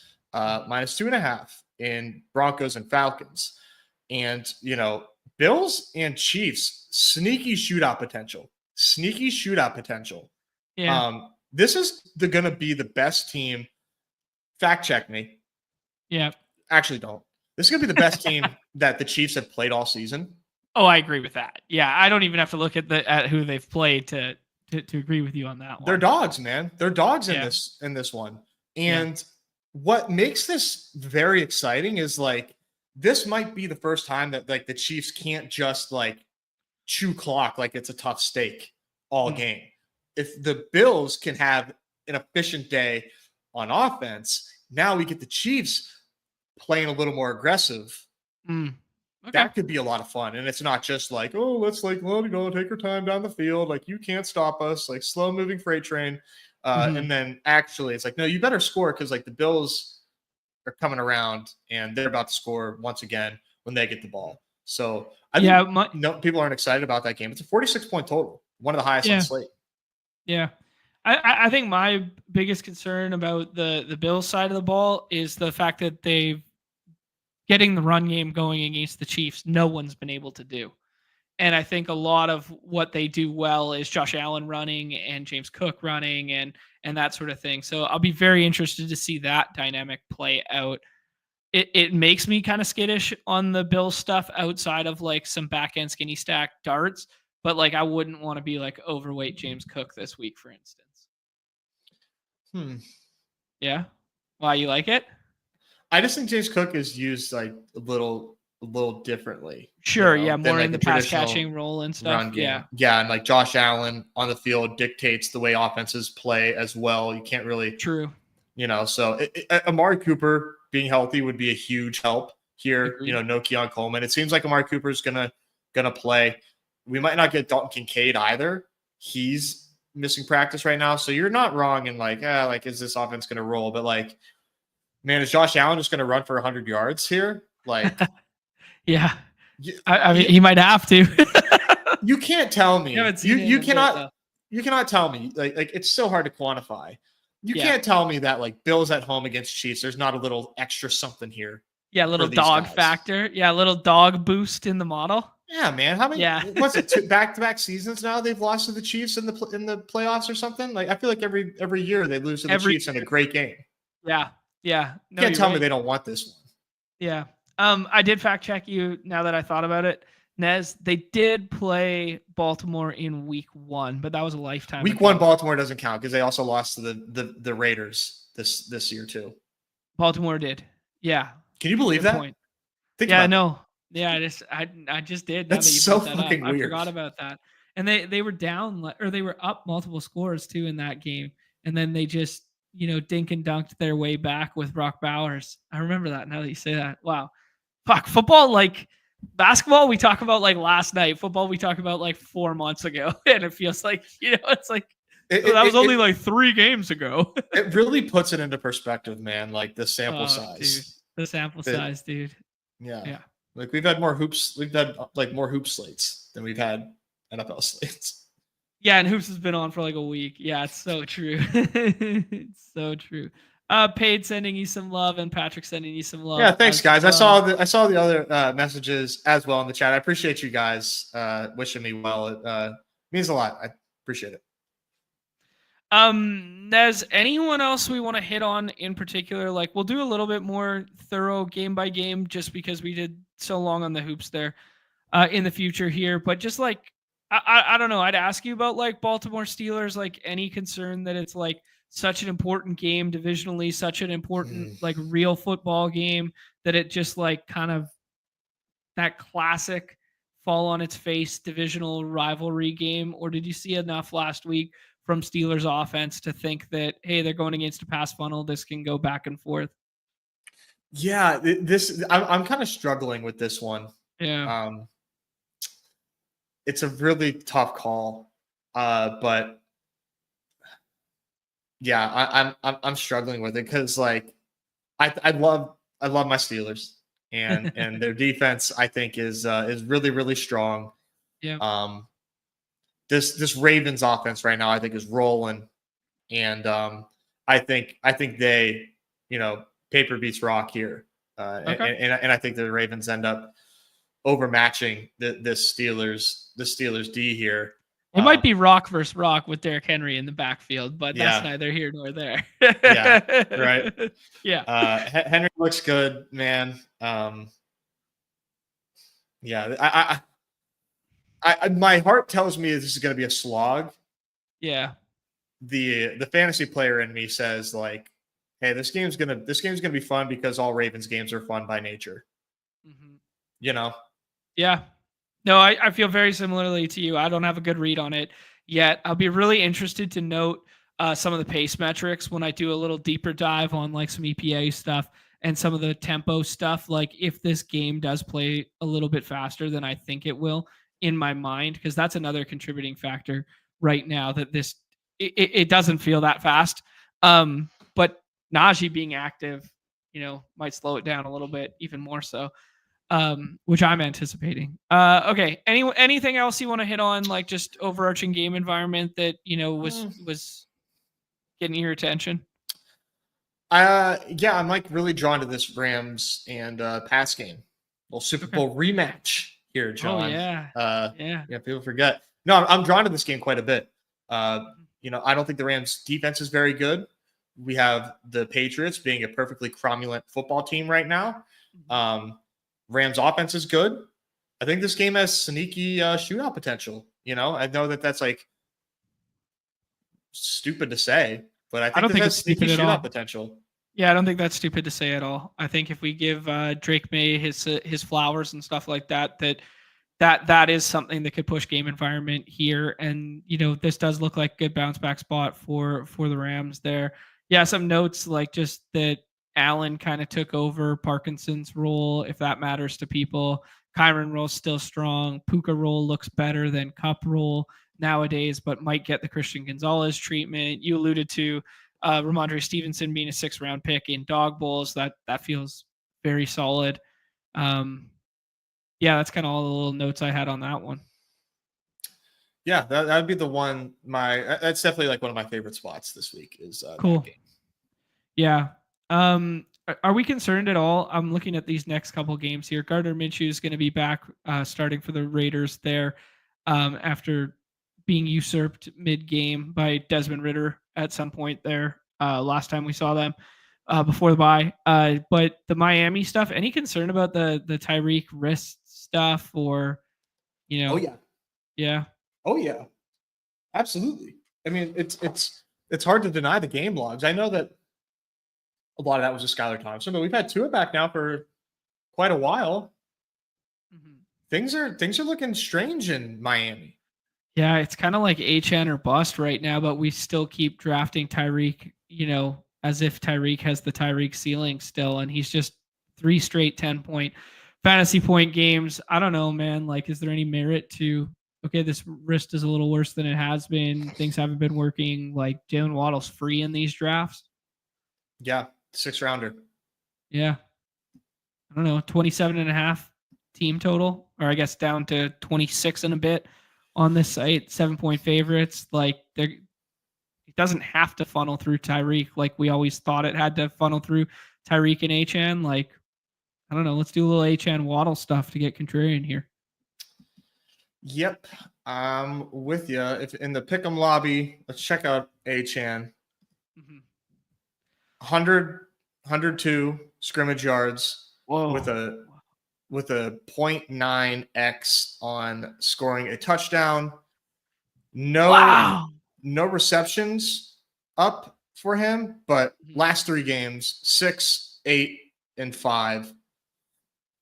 He's their number 1 receiver, and he's their number 1, explosive play guy. He's all they got. And he's not really their goal line back. You know what I mean? You know what I did not realize until I saw, I think JBB, John Boy Beats, for those who don't know, mention it. Raheem Mostert did not register a carry. Yeah. On Thursday or on Monday? The fumble issues and was on the practice report all week.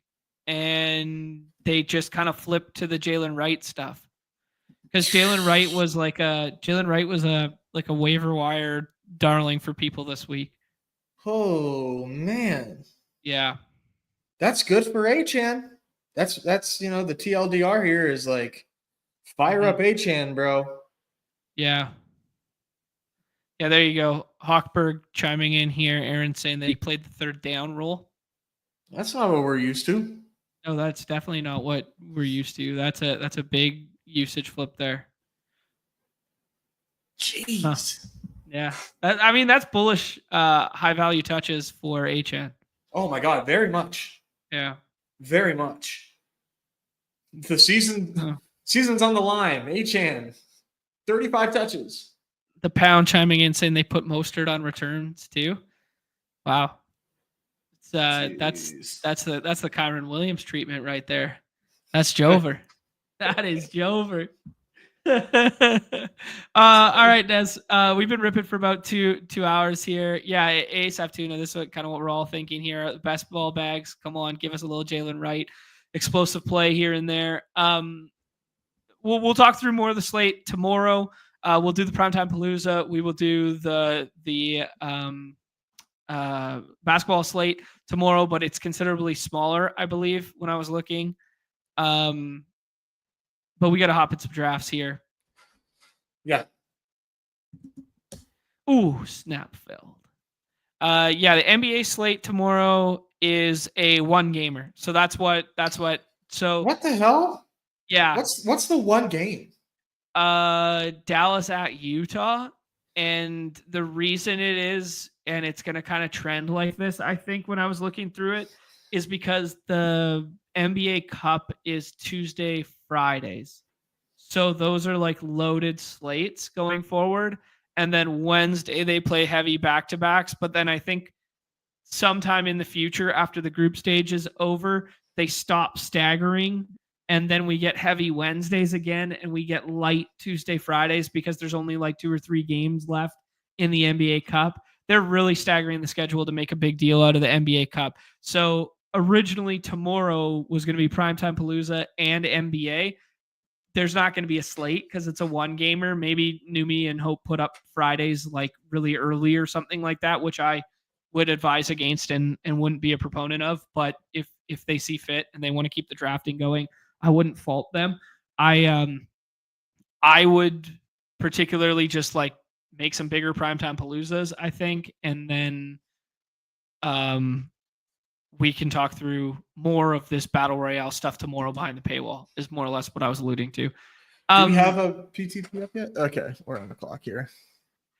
Justin Jefferson or Achan? Achan. All right, let's do it. We just glossed about him. Yeah, you have to now.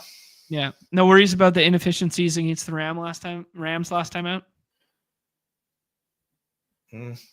That was weird. It was weird, but they ended up winning the game. Yep. Your boy, what's the guy's name? Verse? Yeah. Yeah, that guy's nice. The rookie? Yeah. Dude, the Rams can draft. They can draft their freaking ass off, man. That's just the difference between like a good franchise and a bad franchise. Like the domino effects of being a good franchise, it's just massive. Like being able to hit on the draft, getting these guys at like such cheap value, contract wise. Yeah, 100%. I said Puka, like just prime example. Yeah. Yeah, like that'll save your team. Yeah, no, 100%. And then you got teams that can't hit on, they can't hit on the draft to save their fucking life. And part of that's probably their own fault. Not a little self-fulfilling prophecy where just like you're a bad team, you're not even going to have a good development. It's just like it's a shit show setup. Right. No, yeah, absolutely, bro. Football is such a moving parts sport, which like people know, but people forget when it's time to fire off a take on Twitter. What do we get? I think it's gonna be Puka here. No. Yeah.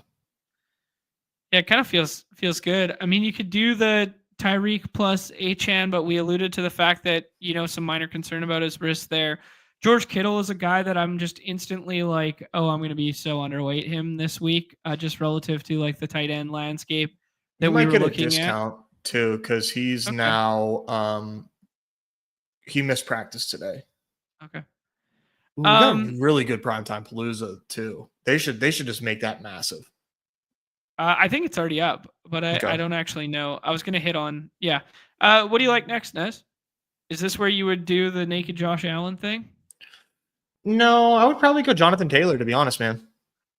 You like Jonathan Taylor over Breece Hall with Anthony Richardson back? Mm-hmm. Interesting. I think I'll be on the other side of that equation, but I will do some more research. I know your understanding of how bad the Jets defense have been and that they are, in fact, a run funnel. But the Anthony Richardson return, that makes me a little skittish on the Jonathan Taylor touchdown ceiling potential. I mean, that's fair. Yeah. And you're not derogatory or non? No, I mean that's a very good point. I mean, like I can't fault you for that. Yeah. But here's the other thing though, man, is like they're not dropping back as many times as they were with Richardson as they were with Flacco. Good point. They're handing the ball. Jonathan Taylor is live for 30 touches in this game. Ooh-wee. Wow. I mean, it's the truth. It's the truth. Yeah. Yeah, there you go.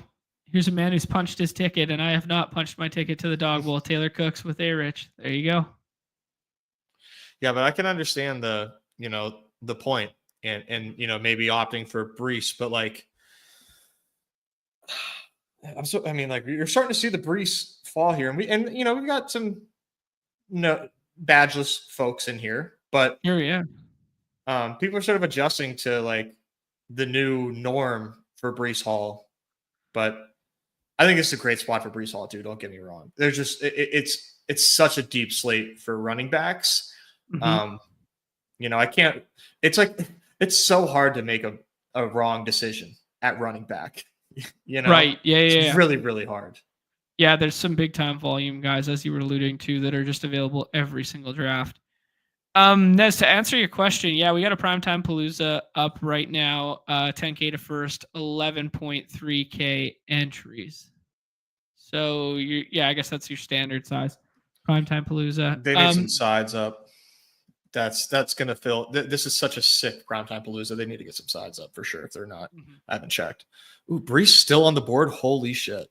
Yeah, we can't take him. We got to go the wide receiver route. My mind goes to DK. Yeah. Do you like DK or do you like Drake London more? No, DK. I love London, but DK, man, coming back in this spot, huge total against the Niners. They're gonna have to play catch up the entire game. Yeah. This feels like a huge volume spot for Metcalf. Yeah. Noah Fant coming back most likely as well. They're in need of some offensive line help. They've lost pieces like kind of periodically throughout the season there. But yeah, it's gonna be an interesting decision. I don't know, just schematically what you end up getting between the DK, Fant, and JSN and Lockett now with everybody healthy again, and Walker. Like, it's gonna be interesting to see what we see from a fully healthy Seattle team again. Nez, we got some ideas here. Do you want to do Njoku? Yeah, I mean, it is the slop it up of the week there. What else were you going to say? Taysom? Yeah. Yeah, go take Taysom. One of them, still from the same game environment. Yeah. I just can't quit Taysom. I mean, I think it's kind of important to monitor the backup running back situation this week again, like Jamal Williams being out and Kendry Miller and stuff like that being out really kind of like boosted what he's been doing recently. But they have no wide receivers, and he is running a good portion of routes, coupled with the fact that he can throw and get carries, and got an 80-yarder called back last week and has had a couple multiple touchdown games. I won't let it go. You shouldn't. You shouldn't. He's he's due for a slate breaking performance, is he not? One would think, man. One would think. Some funky things we could do here to close this out. It could be a naked quarterback one. It could be a Stafford skinny. It could be an A-Rich with Taylor, which I imagine people aren't doing a ton of. It could be Geno with DK. It could be naked Winston and utilizing Taysom Hill here, because I think the majority of Winston teams will be with Tillman or with Njoku. I think there's a lot of fun ways to build this one out here, Nez. Where does your mind go first? I think Geno. Okay. Yeah, I respect it. I would. I think that's probably the chalk. That's probably the chalk, right? Yeah. Can you see what QB he is? Like yeah. Okay. Geno with Walker on the other side of the fave. The hood fave. I don't know what quarterback Geno is for him to be going there. We could do some naked quarterback stuff. We could do like naked Mahomes feels gross. What about just Stafford and doing a stack? I know I've talked about the naked stuff, but I think Stafford or May. Let's do May then. Let's do May. Runs it in on the ground a couple times on the other side. A little game correlation with the Puka on one side, May on the other side. Stafford ceiling chasing in six persons feels bad. I think May has a little bit more ceiling upside there just because of the rushing abilities. Like this is the best game we've seen from Stafford in forever. That Primetime Palooza, was it Primetime Palooza? I believe it was Primetime Palooza. 4-touchdown game against Minnesota, and it's still like, indeed. That's still like a mean projection for Jalen Hurts, and I think sometimes we lose sight of that in the six persons. So let's go crazy with a guy who could potentially run a couple in here. Yeah. I like it. I like that call. Like I said, I mean, I do like Drake May, and you still get some correlation there. Omar in the chat bringing up Knicks. I like Knicks. I got a lot of Knicks in the dog bowl. Yeah, you were taking him yesterday's show there, and it was like, oh yeah, damn, that'll age. I hope so. Yeah. Same thesis with a slightly better spot, slightly better game, and yeah. Late night hoop slate just got pretty interesting. Time Lord ruled out, Simmons ruled out, though it's deemed illness. I didn't see the chest thing last night. Was it because he was like sick and like not breathing well? No, he got smacked. Yeah, and then I thought it was like a contusion when it came across the timeline. Yeah, I thought it was like a head injury. I think they initially called it a head injury. Yeah, because we got Ayton ruled out for the finger, which was the late Q tag ad yesterday. Simon's out for the illness, and then Time Lord out for the rest. John. So John. John. Please don't say my name like that anymore. I'm euphoric right now. Oh, this is exactly what the stars aligning for your best ball bags are asking for, Nez. If Donovan Clingan can stay out of foul trouble, buddy, are you ready to see Pacific Northwest Jokic? I am ready to see him, dude. Paid audio listeners in shambles. Agreed, man. I'm an audio listener right now, and I was in shambles. I was getting the heaves. You're getting serviced.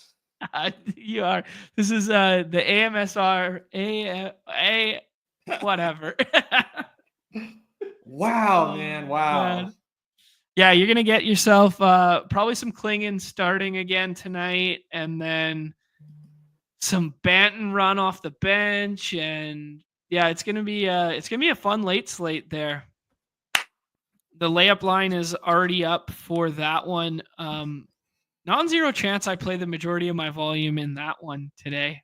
Just the way the slates line up that I like, and the way my real life time and obligations are going to line up here. It's going to be a Scottie Pippen Jr. Dude, this is going to be a wild slate. It's going to be a Scottie Pippen Jr., Austin Reeves, Clingan, Banton, and like Point Booker night. Like, that's so effing fun. The night slate is amazing right now. That is a dumpster fire of awesome.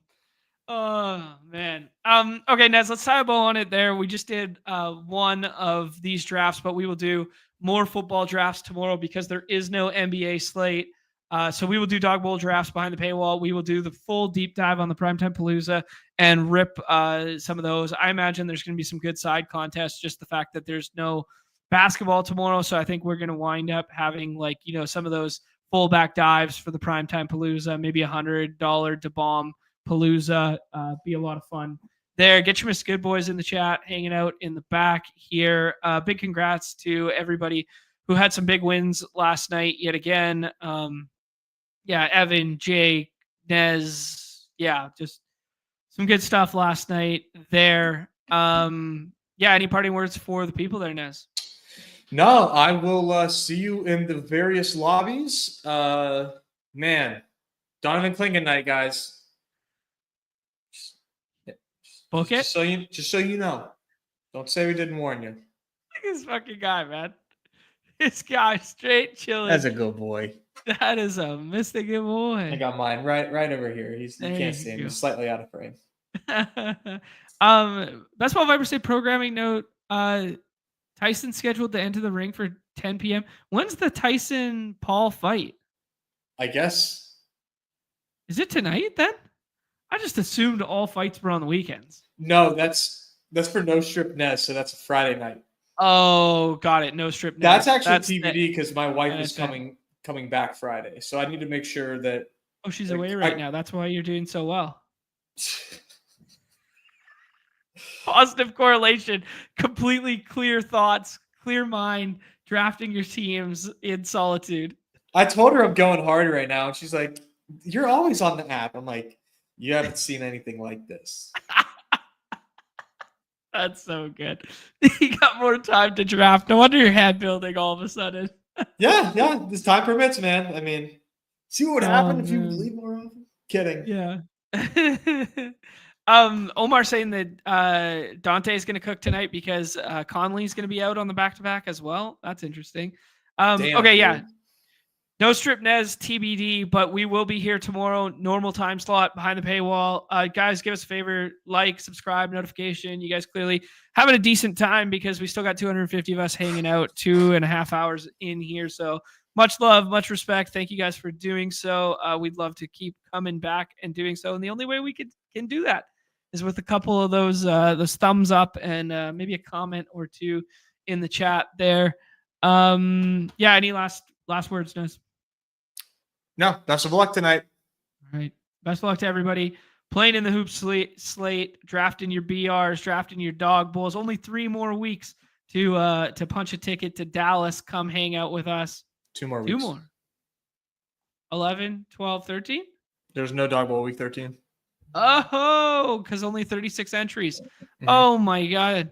Oh no. Okay, I gotta get in the lobbies. I'm scared now. Oh my goodness. 2 more shots. That's it. Only 2 more Oh.